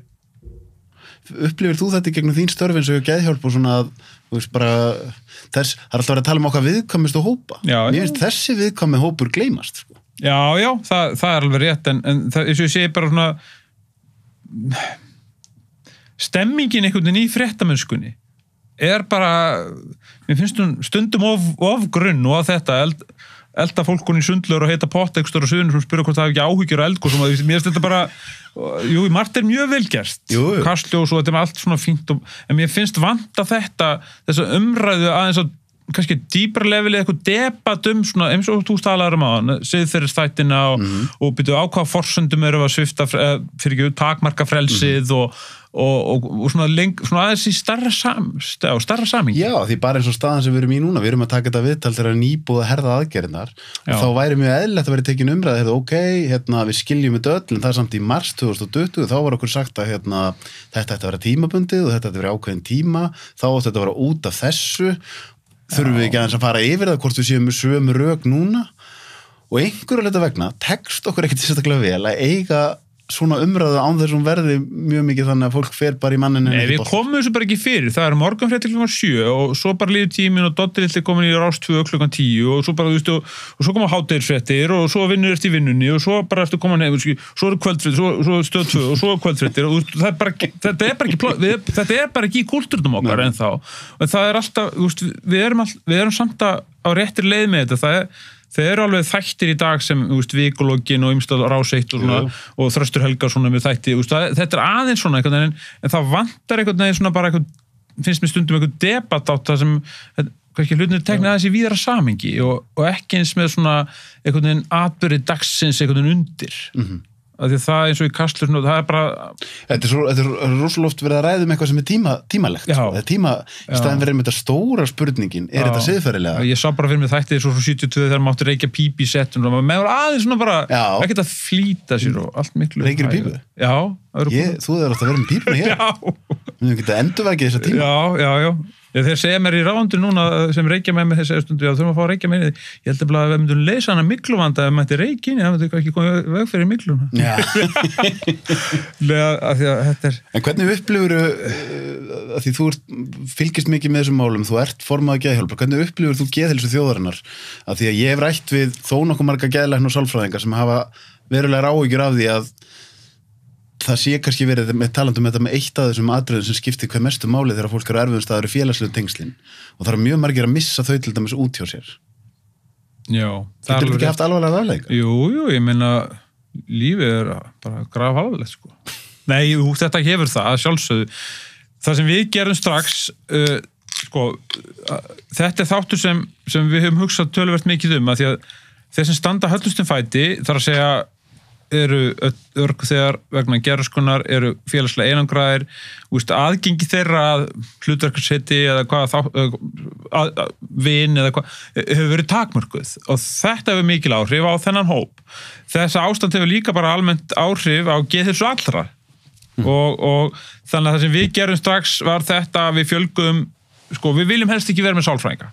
Við viljum bara ekki vera með heilbrigðisþjónustu af því við erum að gaggrina, við erum aðhalda á þjónustuna þannig að við viljum síður vera sjálfa að reka þjónustu af því að skilur, það bara passar ekki og þannig að en við enga síður erum ennþá með sálfræðinga af því við viljum bjóða þeim sem ekki hafa alltaf mikil efni að geta leita til sálfræðinga því að það er ekki enn búið útfæra niðurgreiðsluna sem var samþykkt á Alþingi í fyrra. Er ekki búið útfæra? Nei, er ekki búið útfæra. Fjármálaráðuneytið á eftir að útfæra það. Okay. Þannig að við erum núna með 2 ráðgjafa, þannig að við höfum haldið því og við finnum fyrir því og fundum fyrir því sérstaklega síðast ári og ábyrjun þess ás að það hefur aukist aðsókn og þannig að þetta er þáttur sem er klárlega við vitum að þarf að skoða og að það fá Teams og Zoom og allt þetta, það er bara ekki það sama og fólk á þessari stöðu býr oft eitt og getur orðið mjög félagslega einangrað og það er grafalvarlegt, það skerðir lífsgæðið svo mikið. Höfum við einhverja tölur, þú sagðir áðan 39, það er væntanlega byggt á meðaltalstölum. Já, það er byggt á meðaltalstölum síðustu 15 eða 20 ára. Höfum við einhverja tölur stöðu sjálfsvíga eftir að COVID byrjaði?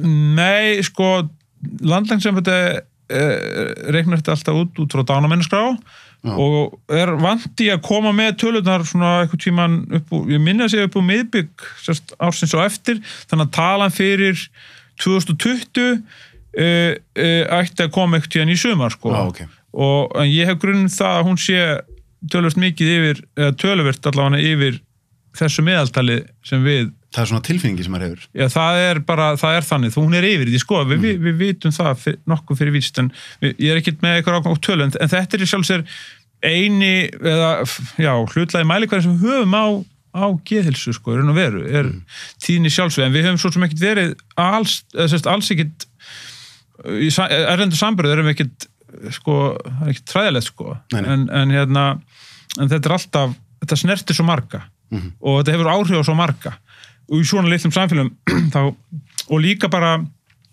tilraunir er allar að þetta hefur áhrif á mjög marga en þannig að við sjáum líka fyrir okkur bara að kerfið þurfa að breytast, nú er að rísa nýr Landspítali og það er mjög jákvætt að á fyrstu hæð spítalans verið sameiginleg bráðamóttaka skilju, það fara allir á sömu bráðamóttaka það er ekki bara, að því að í þessum 30 ár sem ég komið að þessum málum að þá hitt óbúslega mikið af fólki sem hefur verið að leita ráða bæði aðstandendur og þeir sem hafa sjálfur verið að glíma við erfiðleika og þegar fólk spyr, hvað er að gera? Hvað er það að fara? Getur þú bent mér á?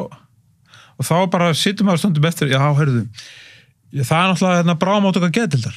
En skilju, en ég held bara að það séu fæstir sem ég hef hitt sem hafi alveg, þau geta kannski færið bara heilsugæsluna fyrst, eða skilur það er ekki allir sem þurfa að fara á bráðamóttaka geðdeildar og hún kannski er svona bombarderið eitthvað neina því það er það eina sem kemur upp og það er svona þar heilsugæslan, hún er að því að stíga sterkar inn og búa við þekkingum sem getur tekið á þessum vanda og rannsóknir undanfarin ára og tuga hafa sýnt að 30-50-40% þeirra sem koma á heilsugæsluna að koma á vegna andlegra kvilla, já. Ég meina, og töldan svo virk sem náttúrulega svona sérstakt fyrirbrigði stofnun sem svolítið fyrir utan kerfi og reiki á prósenthlutfall af tryggingafé að þar koma 13-14 manns á ári og mér skilst á forstjórunum að 80% þeirra koma vegna andlegra geðrana áskoruna en sumir náttúrulega líka vegna stoðkerfisvanda sem blandast á saman, skilur. Þannig í heildina, já, þannig að það hansi háar tölur og þannig að vildi bara, að því að þetta eru 3 stóðir sem heilbrigðiskerfið það er heilsugæsla, það eru sjúkrahús sem eru bara 2, bara FSA og LSH, en það eru heilbrigðisstofnanir, Sauðárkróki og Húsavík og Suðurnesjum og svo eru það sérfræðilæknastofurnar sem eru náttúrulega dýrasti kosturinn en við erum ekki með tilvísanakerfi þannig að fólk getur bara farið beint til sérfræðinga og sláandi svona umsögnin í kveik þarna í síðustu viku með sérfræðilæknina og myndgreiningarnar og allan arðin og það allt saman en nú er þetta heilbrigðisráðherra og fleiri búin að vera að stilla þetta svolítið af sko og viðlinn síðustu 20-30 ára hefur verið einmitt að efla heilsugæsluna. Einmitt. En hún á ennþá finnst mér töluvert í land sko bara með að geta orðið svona fyrsta mót. Það tekur náttúrulega langan tíma ég ætla að opna þess klukkan. Já. Er ekki verið lítið á okkur? Jú. Eða lítið, það er heitt.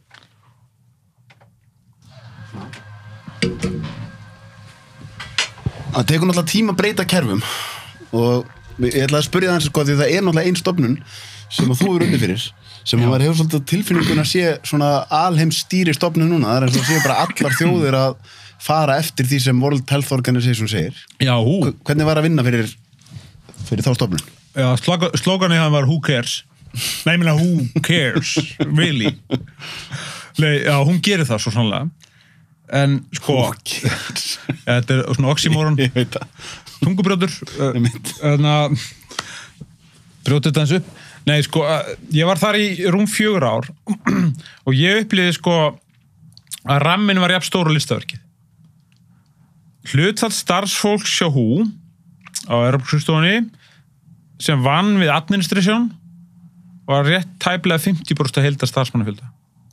Hvað felst í því að vinna við administration? Já, bara bóka miða, skilu, ekki í einhverjum heilbrigðismálum. Ég skilu. Heldur bara í stóðkerfinu öllu og þannig að búrokrasjan er mjög þung. Þetta er rosalegt bák. Þetta er óbúrslegt bákn, já. Hú er raun og veru sko ein aðalskristofa og 5 eða 6 regional offices. Þannig að Evrópuskristofan er í Kaupmannahöfn sem er ábyrg fyrir 53 löndum frá Úsbekistan til Grænlands.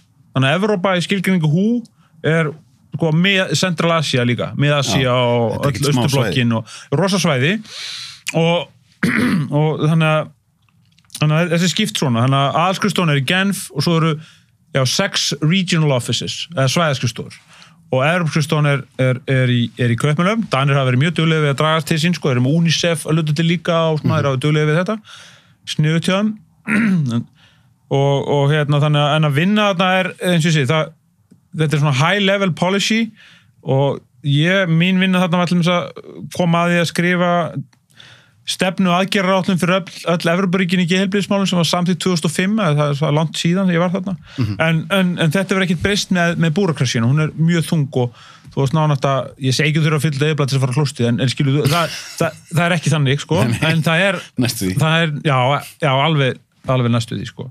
Þetta er mjög þungt og ferðaheimildir og allar heimildirnar og öll eyðublöðin og allt þetta, þannig að það er tæplega 50% helmingur starfsfólks sem sér stóðkerfið, bara vagnin, sko. Er eðlilegt að því það er kannski eitt af því sem hefur komið svona mér hvað mest óvart í þessu COVID-tímabili, það er hvað öll lönd eru að gera eins. Einhvern veginn, mér finnst þetta að vera þess eðlis að það væri einhvern veginn lógískt að það væru ekki allir að gera þetta eins. Ég vil ekki forsendis að draga álíktanir af þessu, sko. Maður bara sér að lönd eru alltaf með bólusetningu, það er mjög mismunandi komin, sko, Bretar eru bara rúmlega 50% með fyrstu sprautu núna, sko, þegar við erum í 8,6% í heildina og en það er ákveðin samstilling sem fer náttúrulega fram í gegnum eins og þessar Sameinuðu þjóðastofnanir eins og WHO, en það er alltaf soft power, sko, það hefur hvert og eitt ríki svona sovereignty eða sitt autonomy, getur bara ákveðið sjálft að gera eitthvað svona. En maður sér samt bara eins og með grímunar, að þá í byrjun, að þá ef maður fer á Google og skrifar Þórólfur Grímur, þá bara kemur grein eftir grein sem segir bara Þórólfur mælir á móti Grímur, Þórólfur segir, og svo bara, maður á tilfinninguna að allt varandi Grímurna breytist og World Health Organization var á móti þeim líka í byrjun. Svo skipta þeir skoðun og þá skipta allir hinn skoðun með. En af hverju skipta þeir skoðun? Það er mjög góð spurning. Af því með það sem ég hef skoðað í rannsóknunum, að þá sé ég ekki eitthvað stórkostlega mikil rök fyrir að skipta skoðun, sko. Ég bara þekki þetta, þetta er bara einhvern veginn orðin eins og hverjum skilyrðing í þessu ástandi og þú bara ert farin að gera ákveðna hluti og þú ferð inn í hús og setja upp Grímu og passa 2 metra og eitthvað. Og það er það sem er beauty við Ísland, það er bæði plús og mínusviða, að við erum svo fá og tengslanettin eru svo rosalega integreruð, sko, með öllum samfélagsmiðlum öllu, að við erum svo starra hópur. Ég veit það.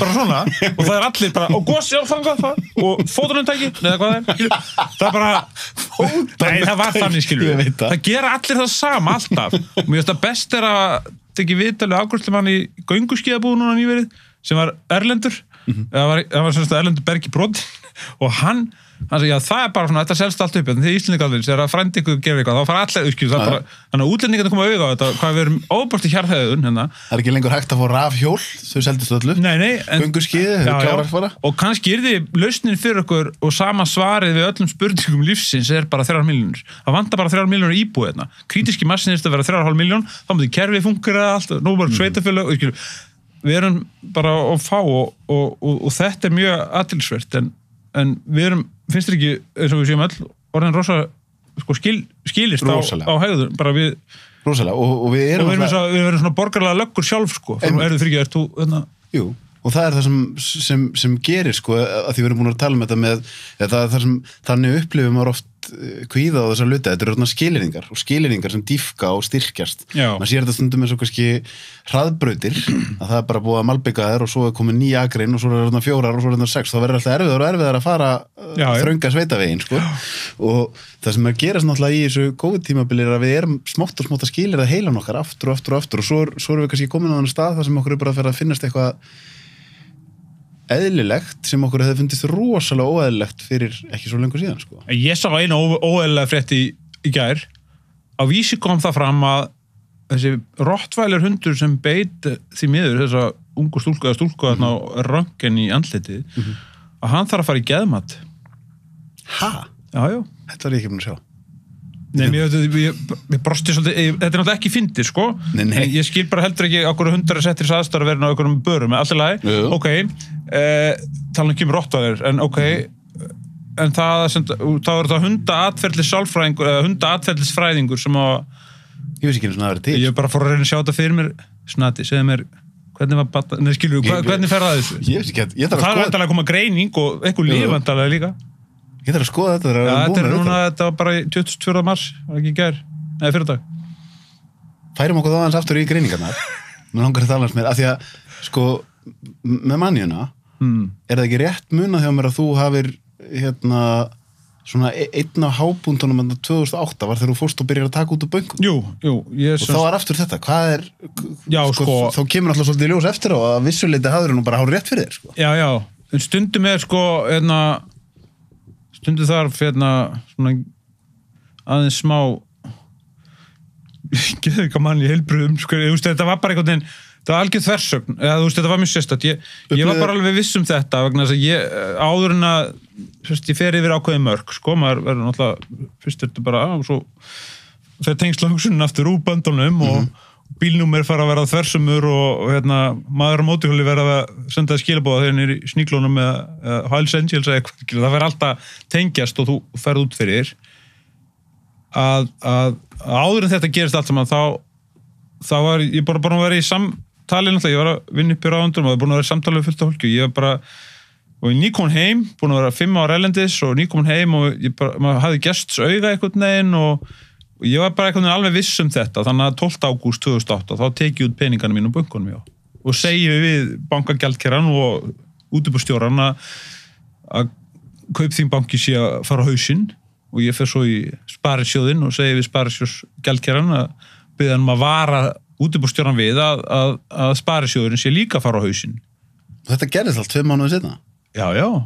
en það var hringt í pappa og það gengur ekki að hafa mannin hérna alveg kolbrjálaðan gangandi og segja að við séum að fara hausinn eða skilur það þannig að þetta og var það eftir þetta sem varst nauðungarvistar? Já, þetta ákveðin en ég var ekki nauðungarvistar út af nei. En já, þetta ákveðin þversögn þannig að en þá kemur maður aftur á þessu, maður hugsar einhvern eins og Elon Musk, ekki það að ég sé að gefa mér að hann hafi verið manni eða eitthvað það er svona, hvað liggja mörkin? Jú, en þetta kemur á öðru líka við lofum fjölbreytileikann það er allir að lofa fjölbreytileikann en byrjum samtölu steypa allir saman mótið en að þrönga normatíva ramma sem er bara að hverfa hvaða rugl er þetta eiginlega? Þetta meikar ekkert sens ég þarf að segja svona, maður hugsar sko allt sem við köllum núna einhverja snillinga og snillinga voru bara fyrsta tilfinningi var bara þetta er brjálaði maður þetta er bara brjálsemi þú getur sagt Óttari Guðmundssyni það hann setti alla þessa landnámsmenn og Sturlunga og Geðlifin eftir þessar greiningar hans það væri engin Sturlunga, það væri engin landnáma það væri engar Íslendingar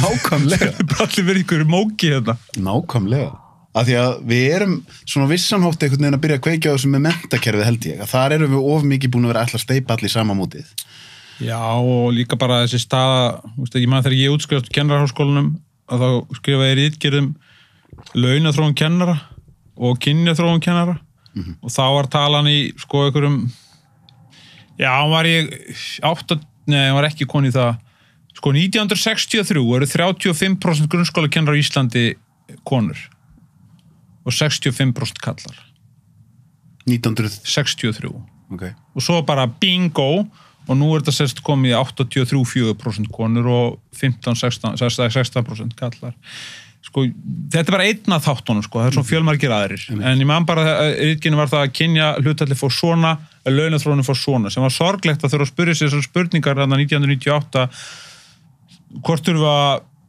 hækka launin til þess að fjölga karlmönnum eða fjölga karlmönnum til að hækka launin. Það var sorglega spurningi þá fyrir 23 árum. Akkurat. Sem alltaf partur af jafnréttisbaráttunni og launajafnrétti og því allir saman. En ég held bara eins og svo oft hérna með starrahópin sko, að þá bara fer pendullin bara svona hérna. Skilur við náum aldrei, við erum svo erfitt stundum að ná balans sko. Þannig að nú erum við bara komin hingað. Meðan það eru 70% útskriftarnemendar nánast úr Háskóla Íslands konur og 30% kallar. Það er óeðlilegt. Það er óeðlilegt hlutfall. Ég myndi kannski skilja betur að vera 60-40 en samt, en allavega 70-30 þetta mun valda svo mikil samfélagslegri skekkju næstu 10, 15, 20 ár. Hvernig heldur þú svo samfélagslegri skekkju hvert verður birtingaformið? Ég held að verið fjölþætt birtingaform. Ég meina, ég bara reyna að nota ímyndunaraflið núna til að sjá það fyrir mér en það er alveg ljóst að það verður. En hins vegar getum við aðeins átt við það með því að reyna að stilla þetta einhvern veginn aðeins tilbaka. En það er ekki að hjálpa okkur þessar tölur að 30% strengi útskrift úr grunnskóla, 35% þeir geta ekki lesið til gags og þeir eru með miklu hærri sko, þeir eru í öllum þessum tölum hvort sem það er lyfjagjöf eða framistæði í skólum eða hvað er miklu verri stað en stúlkur og það segir okkur eitthvað, það er einhver ástæði fyrir því, hún kann að vera fjölþætt og margslungin, en ég held að því fyrir sem við gerum eitthvað sem samfélag, ekki bara sem menntakerfi til þess að bregðast við því og reyna að auðlítið að leiðrétta þetta, því minni samfélagslegri skekkjum við búa við næstu áratugir. En hún verður, hún mun, af því að þetta er bara taktu bara eftir þessu, til dæmis bara ég hjó sérstaklega eftir þessu myndatökum á velunaftingum framhaldsskólana, þegar verið að veita velunum þegar þú útskrifast með dúks og allt þetta og það er bara 80-90% stúlkur sem er að fá velun. Þetta er, og eins með útskriftarhluta úr háskólum, en þetta er bara eldfim umræða og það er eins og í hinu er ramminn, þess að hún mátt segja skilu hann er að þrengjast líka, þannig að menn eru svona farin að ritskoða sér rosalega mikið og hérna stundum, en það þarf aftur að taka þennan debatt og reyna að ná okkur sátt og samkomulagi það hvernig getum við haldið áfram sem samfélag, að því að mér finnst líka bara samfélagi byggjast alltaf mikið hvort sem það er geðsjúkdómar eða geðraskanir eða geðheilbrigði eða svartur eða hvítur maður eða kona eða hvað það er, við erum aðskilnaða samfélag, við erum stöðugt að aðskilja okkur sem mannkyn frá hvort öðru. Hárrétt. Og við tökum bara einhvern umræðan út af því, förum svo einhverja skotgrafir og gleymum við að sjá, þú með 2 hendur, ég með líka 2 hendur, nákvæmlega. Og það er bara þetta commonality, kannski erum við ekkert svona margir hring, kannski erum við bara miklu stærra sniðmengi en við látum. Og það er aftur að þessu einstaklingshyggju, þú ert með iPhone eða ekki, þú tekir með V-phone, og það er bara kannski getum við lært eitthvað að Suðaustur-Asíu, þú nú ferðast þar, þú hefur upplifað það hvernig þeir nota miklu meira bara við og eru miklu meira kollektífir og deila meira, ekki deila iPhone, ég hafði bælt þessu það ég sími. Ég sími. Þetta mín veröld, hérna. En þetta einmitt, ef maður væri djúpt sokkin í samsæriskenningarna, þá myndum maður hugsa fyrir þá sem, fyrir þetta efsta 0,01% að þá frábært að vera að stíja venjulegu fólk alltaf í sundur gegn hvort öðru og láta það að rífast eitthvað sem skiptir This is alauðjafæðin, þú græðir á því. En ef maður væri í samsæriskenningu, þá væri maður bara komin upp í sveit, búin að kaupa sér land og búin að grafa sér eitthvað bunker og bara eins og Kanadir og bara með tilbúin undir. En maður veltir svo oft fyrir sig, það er svo sorglegt að venjulegt fólk sé að rífast hvort við annað hluti sem þeir það á svona mikið sameiginlegt. En kannski ekkert venjulegt fólk eftir. Nei, skilu, en líka bara þetta, að skoða þetta í samhengi, ég fór að hugsa, herðu, þú átt kannski 80 ár í þessu efni, lífið þitt, getur kannski mögulega 85, segjum það, 87, gerum þið, 87, og settu svo 87 ára inn á 100 ára tímlínuna. Skiptir engum mál. Nei. Ekki miklu allavega. Og eina náttúrulega hlutverkið að koma erfðaefnin áfram. Og that's it. Restin bara reyna að vera ekki fyrir. Það er svolítið pessimistist. Nei, ég bara reyna að kasta þessu upp einhvern veginn aðeins miklu svona stölu stærra svona jarðfræðilegt samhengi til þess að benda okkur á hvað tilvist okkur er frábær á meðan hún stendur, en í heildarsamhengi í heimsögunar, hvað hún er Já, og þá kemur eftir innáttu með fréttinnar, hvernig þetta svona hamfara ótta einhvern veginn, þegar maður horfir á þetta aðeins stærra samhengi, þá erum við ofta að gera rosalega mikið úr einhverju sem er ekki svona mikið. Já, þá komum við að þessu með viðbragsþurðina, að bara bregðast ekki svona mikið við, bara aðeins að hvíla aðeins í þessu og minka inputið. Ég var aðeins verið að reyna að æfa mig í viðbragðaleysi, þar sem ég hef áður brugðist við, prófa að bregðast ekki við og það gerist áhugaverðir hlutir. En maður til dæmis, mann líður eins og maður svar einhverju strax sem maður býður aðeins, þá fær maður oft betra svar. Já, miklu betra og svo líður hlutin svo bara eftir sólring, það ekki til svar. Fyrir það.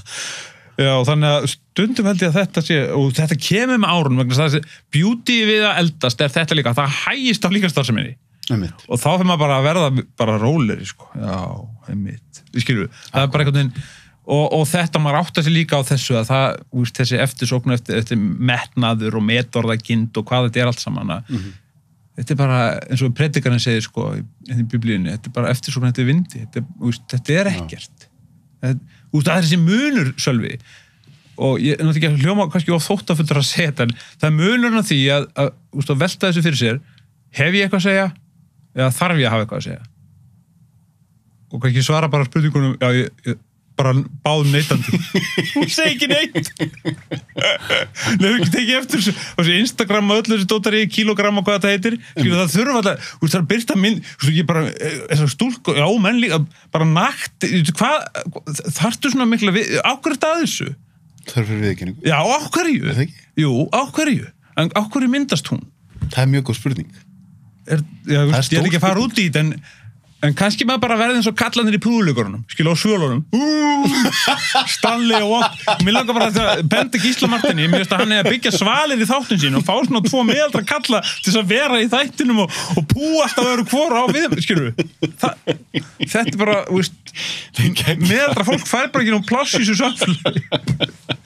Ég ætla að reyna að svæla út út frá þessum pælingum, ég ætla að reyna að svæla út Björgvin Halldórsson, ég var að reyna að fá hann í viðtal svona snemma þegar ég var að byrjað með podcasti og ég hringdi í hann og hann var svolítið ósáttur við, hann sagði Sölvi, þetta er orðið eins og skriftastóll hjá þér, fólk er allt og mikið að grenja og tala tilfinningar og eitthvað svona tótt og ég segi, þú þarft ekki að og svo hlustaði ég á hann og sagði, þú þarft ekki að vera að opna þenni frekar en þú vilt, bara verið leinu og eitthvað svona, og svo rantaði hann aðeins áfram og svo allt í hennu segir hann ég er kannski bara miðaldra gamall leiðilegu kall og segir mann púandi gæjan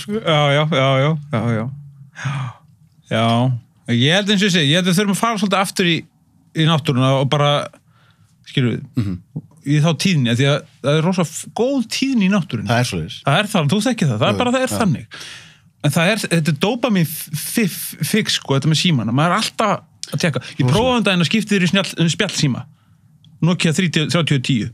Já, gamla. Bara gamla, bara eldgamla, og ég var alltaf skján, heyrðu þetta, ég var með Snake, ég gæti verið Snake, og ég var í 3 vikur, og fyrsta vika var hræðileg. Þetta er bara frákværsengin? Já, bara frákværsengin. Það sé sakna mest af podcastin, ég get ekki hlusta, skilur, úr símanum. En svo, seinni 3 vikurnar voru frábær. Já, var það svoleiðis? Ég bara einhvern veginn, og það mér finnst mjög gott að gera þetta reglulega, en það er verða frákvör, sko. Já, ég gerði þetta í 2017, gerði þetta í 4 mánuði, held ég. Já. Og þá var einmitt rosalega frákvör, svo kom tímabilið sem ég leiði rosa vel, svo fannst mér ég var orðin svolítið leiðilegur, af því ég var farin að vera svona, ég er nú gæinn sem aðeins betri því hinn, og ég þarf ekki snjallsíma og eitthvað svona. Og þá kom maður á þann að búnda, mér langaði að geta að nota Google Maps, mér langaði að geta að hlusta á tónlist og podcast, en þá er það bara þessi mannlegi ófullkomleiki að geta ekki notað þetta tæki nákvæmlega sem ég vil nota það án þess að það fara að kveikja á fíknistöðunum mínum, sko. Já. Kannski vantar okkur bara að hljótt að segja þetta, veist, að því að hvað verður drepið okkur í gegnum tíðina? Jú, stríð, hamfarir og pestir. Og við erum með eina pest núna og við erum með eldgós líka, náttúruhamfarir. Við erum bara eins og 1918, það var bara Katla og Spænska veikin þá, og þetta. Og en ok, en sko, veist, að því að margir hafa viljað halda því fram, sko, að við höfum það bara of gott. Skilur, að bara við erum upptíkin af hlutum sem sko 1918, 1818, 1718, 1518, það er bara ekki skipta raskat máli. Einhverjum fíknist, einhverjum sjálfanalýsum og endalisum námskeiðum og svetti og jóga og Google og öllu þessu og allt til þess að finna hvað, til þess að leita, til þess að, og aftur þetta sama, leita veljan, forðast vanlíðan, alltaf sama issueið, en það er bara eins og, við eigum bara ekki nógu mikla kollektífa ógn, sko. Við erum ekki stríði, Færeyinga, ekki Grænland, við erum ekki, það er ekki kollektífa ógn og það fáa sem við eigum sameiginlegt svona sem handboltalandslið, fótboltalandslið, hvað, fyrir hverjum, en nú klöppum við náttúrulega fyrir þríeykinu, að við þurfum að hafa eitthvað líka til þess að svona eiga saman, til þess að viðhalda þessu þjóðarelementi, að því á endanum, ég eru sundundaginn, ég var að horfa á fólkið, þú veist bara, já, þessi kannski frá Austfjörðum, þetta er nú kannski pappa, langa, sem er fransku sjómaður og ég svona eitthvað, svo komst ég bara, nei, þetta er allt vilt sem mér. Við erum öll frá Afríku. Bara misland síðan, sko. Fyrst fórum við til Evrópu og svo komum við til Ísland, skilur, og raun og veru erum við bara öll Afríkubúar. Í grunninn? Já, grunninn. Og reyna, að því maður reyna að temja þessu umburlendi, skakvart innflytjendum og fólki, bara fólki. Og þá verður maður einhvern veginn að sjá þetta svona. En, að fara nógu langt aftur. Til þess að því að á leiðin erum við bara búin að þetta eru hérna saxar, þetta eru húnar, þetta er hitt. En er ekki svolítið búið að vera að gera tilraunir til þess núna í COVID-unu einmitt að svona búa til ógn og síðan aðeins þetta með að vera ala á, ég er búin að fara til 4 landa síðan að COVID byrjaði, mér veist öll löndin vera einhvern veginn samfærðum að þau sé að gera þetta svo frábælega og þetta sé svo erfitt og slæmt hjá hinum, sko. Það er þetta við og hinir, sko. En það er kannski búið að svolítið að rísa mörkin eftir að þegar globaliseringen hefst að einhverju viti en hattvængin búið 79 þegar Thatcher og Reagan er taka við, að þá gerist tvennt, sko. Ok, við skulum fara að flytja fjármagn bara mjög öðvöldlega milli landa. Við skulum bara að flytja fjármagn að sölva til Indonésiu og framlega gallabuxur. Frábært. Það kostar bara, sko, 10% af því sem kostar í Bretland að framlega gallabuxur í Jakarta. Og þá fyrir að flytja fjármagn, en það sem gerist á móti að fólk fyrir að flytja sér líka. Alls konar fólk frá útlöndum fyrir að vilja koma hingað. Gera hvað? Hvað ætlar að gera hér? Þú talar ekki eins og íslensku, skilur við. Þetta byrjar að bara vex rosalega hratt þarna á þessum árum. Og svo síðan þá erum við búin að, nú búum við í hérna multikultúral heimi, við erum búin að fá frábært matara, kínvest og indvest og allt þetta, allt blandað og Bretlandi búið 64 milljónir manna en sko 1/3 er bara komið frá gamlu nýldunum og það er bara einhvern veginn komið tilbaka og nú er heimurinn hann svona og við erum að reymbast við að halda í eitthvað tungumál sem mögulega kannski kann að hverfa eftir 150-200 ár og vonum ekki samt, skilur við, að því að menningin er svo, og saga okkur er svo sterkt tengd þessu tungumáli og það var að takast á svona alls konar öfl bara allstaðar í heiminum og maður ásluti erfitt með að sjá hvert við þróumst en aftur þetta kannski er svo Bjarni Ben talaði áðan með COVID, þetta er svo fjallganga 2 áfram, 1 aftur, við erum alltaf á einhverju og eins og núna þú ert að lýsa sko að mögulega eru svona svolítið landamærin að rísa aftur. Ég upplifði það. Það er svona, ég hugsa einhvern veginn aftur, talandi um þessa svona kjarnaumræðu, alveg eins og með siðferðilega umræðin í COVID, mér svona einhvern veginn núna umræðan landamærin verður orðin aðeins og léttvæg, sko. Þú veist, það er einhvern veginn þetta bara, allt bara verið að gera þetta allt fyrir túristaðina, nei, býtu, það er 2021 viljum við ekki flæði fólks milli landa?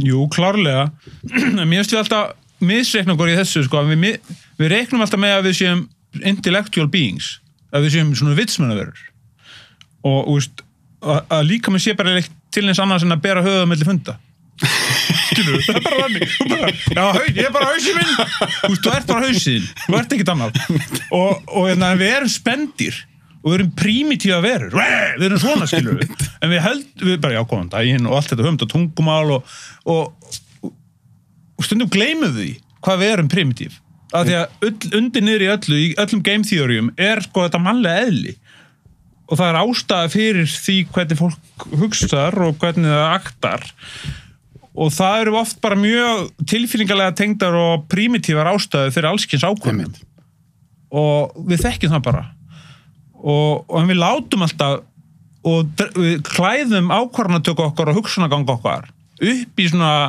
siðferðilega rétt þetta er svona göfgaður búningur já, göfgaðan búning en undir niður kannski eitthvað mjög primitíft það kemur bara rétt í ljósið að búið með eina kláravín sko á barnum eða eitthvað akkurat, ekki bara eins og Freud gamli sagði en að maðurinn dýr í fötum já, það má alveg færa fyrir því rök en nú erum við ekkert voðalega mikið í Freud og Jung nú erum við bara í ham sko bara hérna í hegðun og hugsun og líðan vitundin má bara svolítið eiga sig þegar ég lærði sálfræði í háskólanum og þá var Freud alveg að hafa bannorð já, var það, já því það var svolítið þetta sem þú voru að tala með greiningarnar að það var svo mikil eðlisfræði öfund sálfræðina langaði svo mikið að vera eðlisfræði og einhvern veginn sætti sig ekki við að vera ekki alveg hörð vísindagrein þannig að ég man að einn prófessorinn hann gerði lokaverkefni þar sem að hann ætlaði að aðgerða binda sorg með því að telja tár Já. Ég umræði núna bara lyfjalausa deildir og það hefur velta fyrir mig hlutverki geðlæknisfræðinnar og sálfræðinnar til lengri tíma. Ég kannski ekki best í þess fallin en alltaf þegar ég fer að hugsa um þetta núna þá fæ ég alltaf presta upp í hugann. Mér finnst prestar svona vannýtt stétt, ég veit ekki, þeir eru mjög vel nýttir sjálfst en þeir eru opinberir starfsmenn skilur, kirkjan er partur af ríkinu og mér finnst prestar bara frábærir sko. Mér finnst við að nota presta meira. Já. Kannski eru þeir alveg full nýttir, ég veit það ekki en held ég mjög lúmst hvaða mikið af fólki sem að nýta sér þjónustu. Já, bara hvað var það svona sálusorg af því að þeir eru ekki með DSM sko. Einmitt. Þeir eru með Guð. Það lítur að vera eitthvað. Það alveg svoleiðis. Hvað myndir þú segja varðandi alla þína pælingar varðandi þetta geðheilsu? Hvað með trú? Trú er rosa mikilvæg. Er það ekki? Jú, en það er líka traust. Það er að segja að treysta því. Þú veist að því að í sýningunni að tala árabátinn, að lífið sé svo árabátur og þú ert alltaf að róa en þú vitir alltaf hvert þú ert að fara. Þannig á einhvern tímpúti þarftu bara að leggja ára í bát og leggjast bara í kjölinn og trúa og treysta að allt fari vel sko.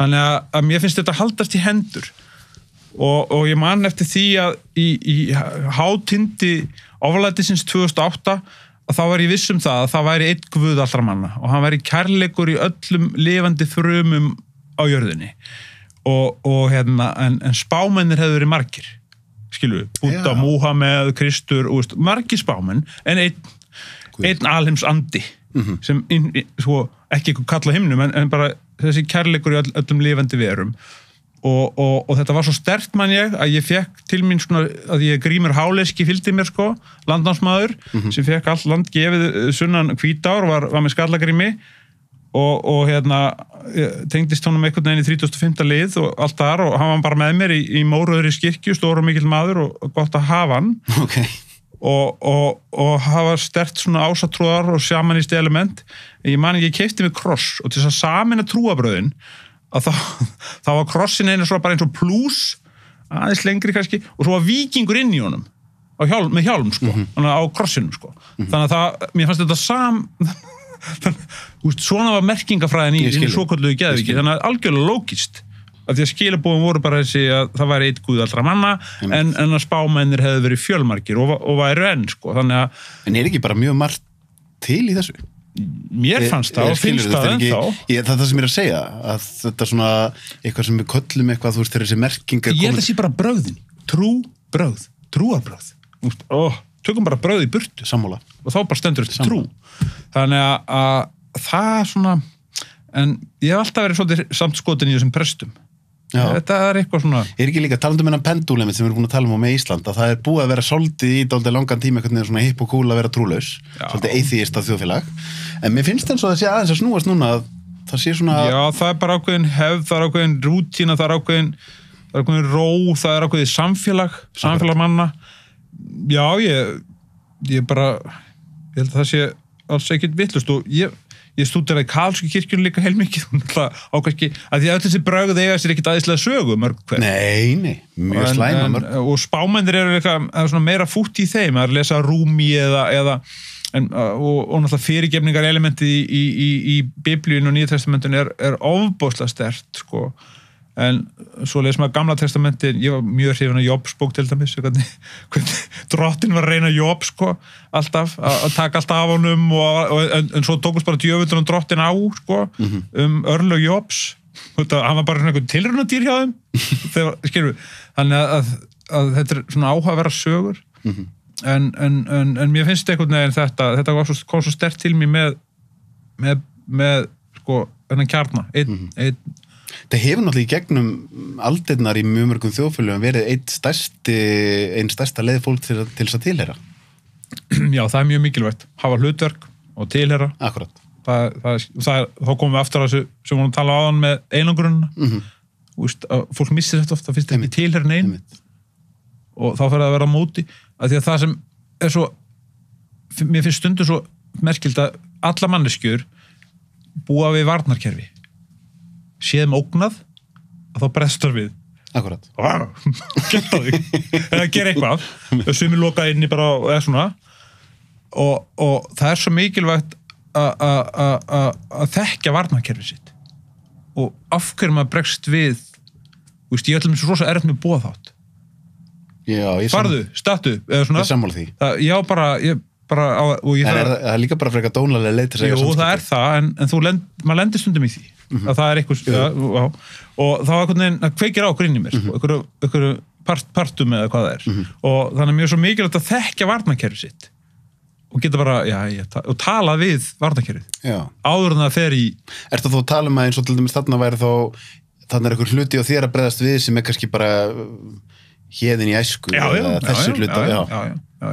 Ég fór á sínum tíma ekki svona parta með fyrir og kom við á 7-8 parta og ég setti það bara allar við borðstofuborðið heima, það sem ég átti heima í barnasku, setti það bara allar þar og vann svo með það var hersöðingi og litli drengurinn og alls konar, alls konar parta og svo bara tala maður við það og það er svo gott að þekkja, finnst mér, þetta varnarkerfi til þess að geta átt samræður við það þegar það fyrir í gang vegna þess að ég held ofta tíðum að sko orsakið fyrir helstu kannski glæpum og það sem fólk mistíðu sig sé óbeislað varnarkerfi bara sem fyrir böndunum Hárrétt.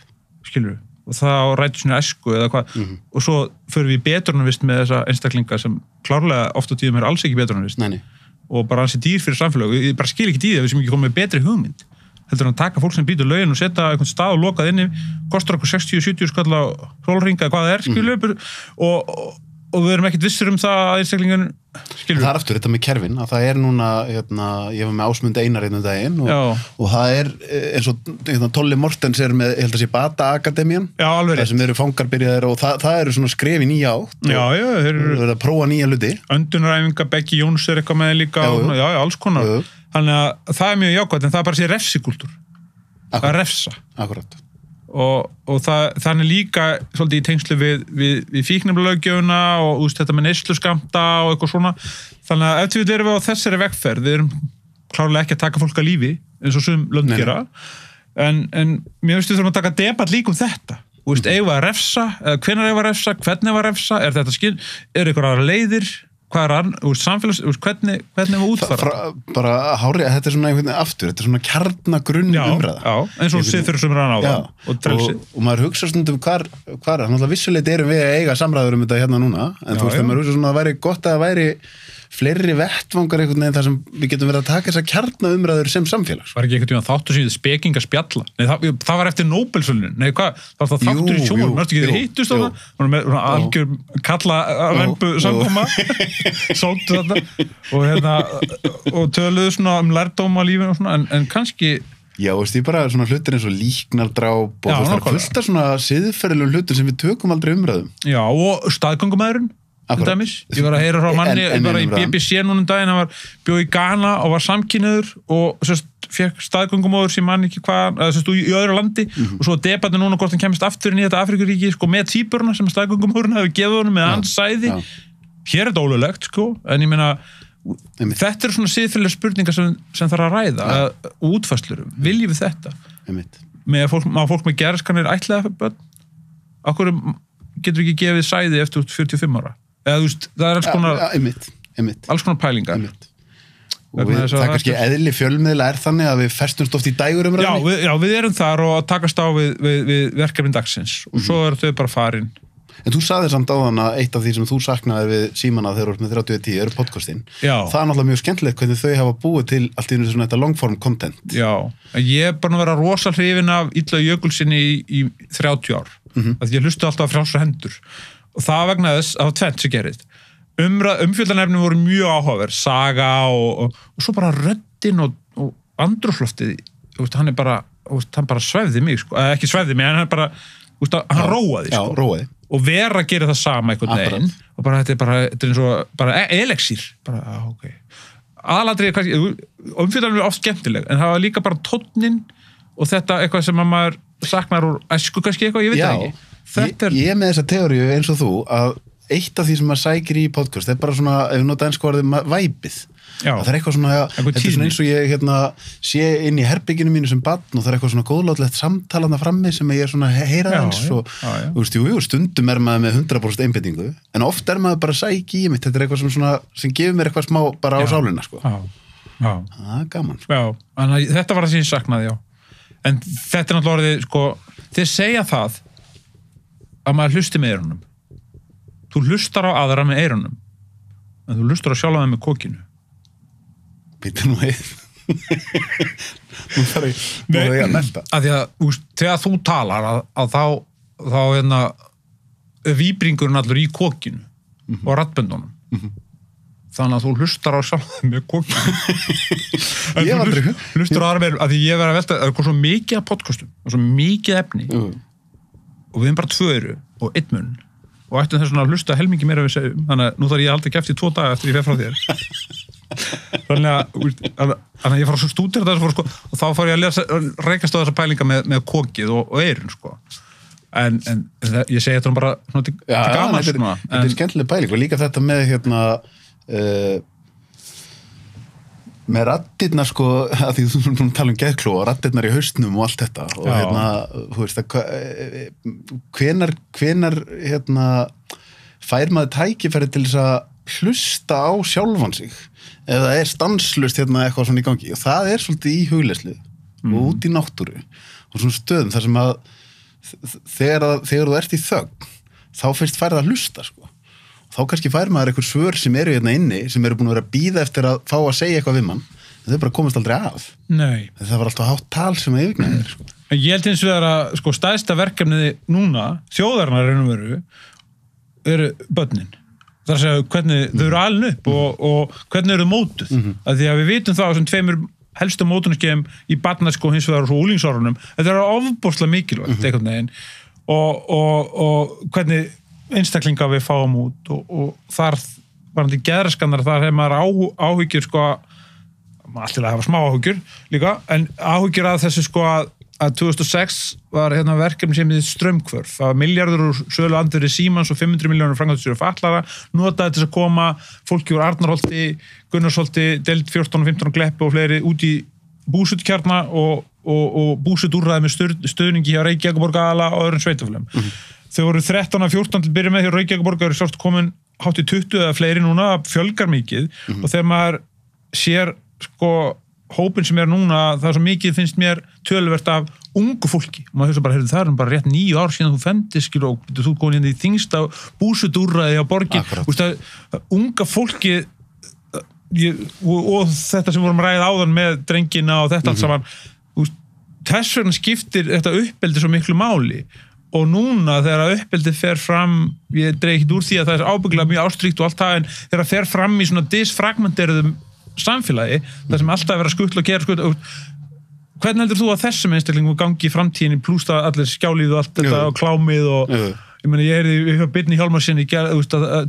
19-20 drengir og hættir að fá holdrisvögnar sem bara horfa svo mikið kláma bara hvernig heldur þú að þeim gangi að tengja við náttúruna eftir 30 ára eða 20 ára þegar þeir orðin verðugir þannig að ég hef stundum orðað þetta þannig að Kamilu te getur verið mjög róandi en það ekki róandi að þú ert háður heroíni.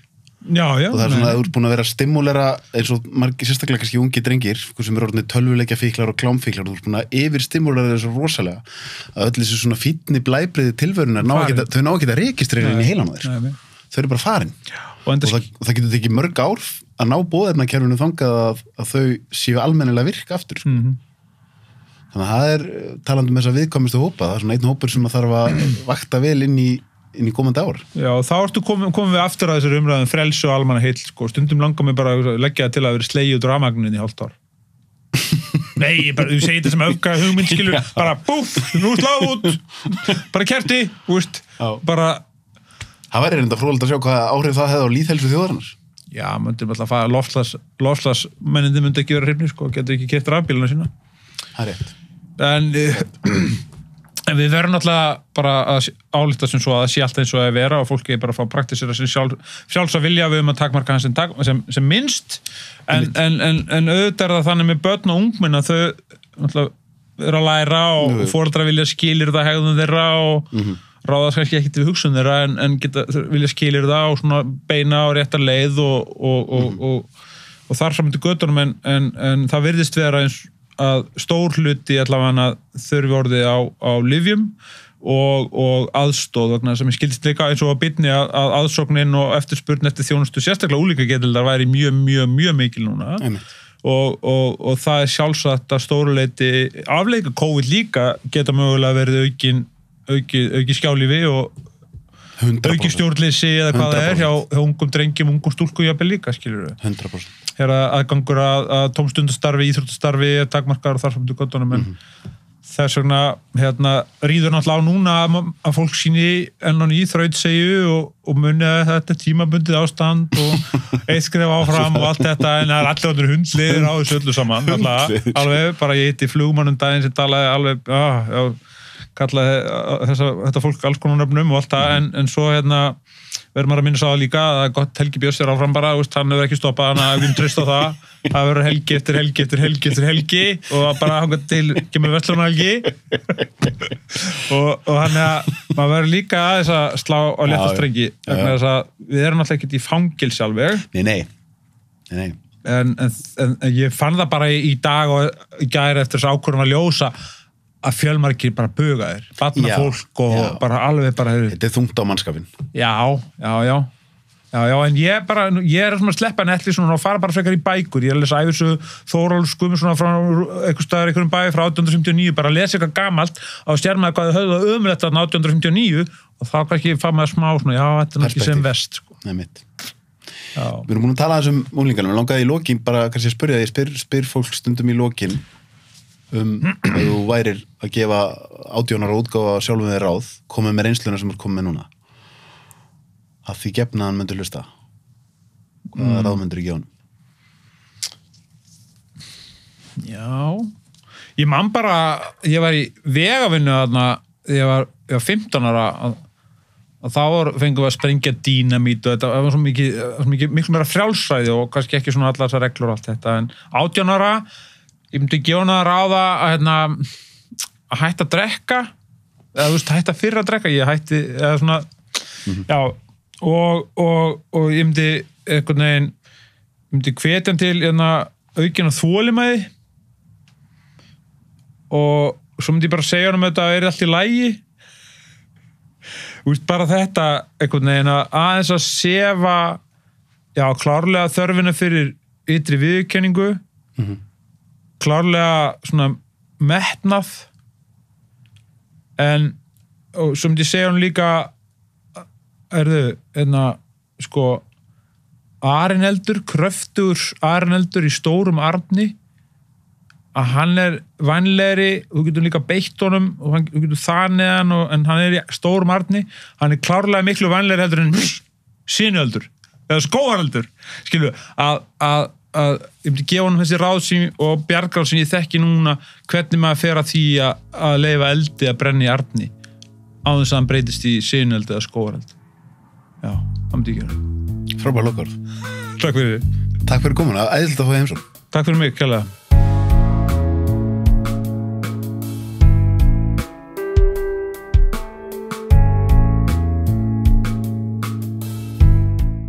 Takk æðislega fyrir að horfa og hlusta á þættina mína. Ég kann ótrúlega mikið að meta það. Það eru þetta þið sem að gera það að verkum að ég get verið að halda áfram að gera þetta og mig langar að biðja ykkur, það væri rosa vel þegið að subscribe hér á YouTube rásina mína eða á Spotify eða podcast appinu.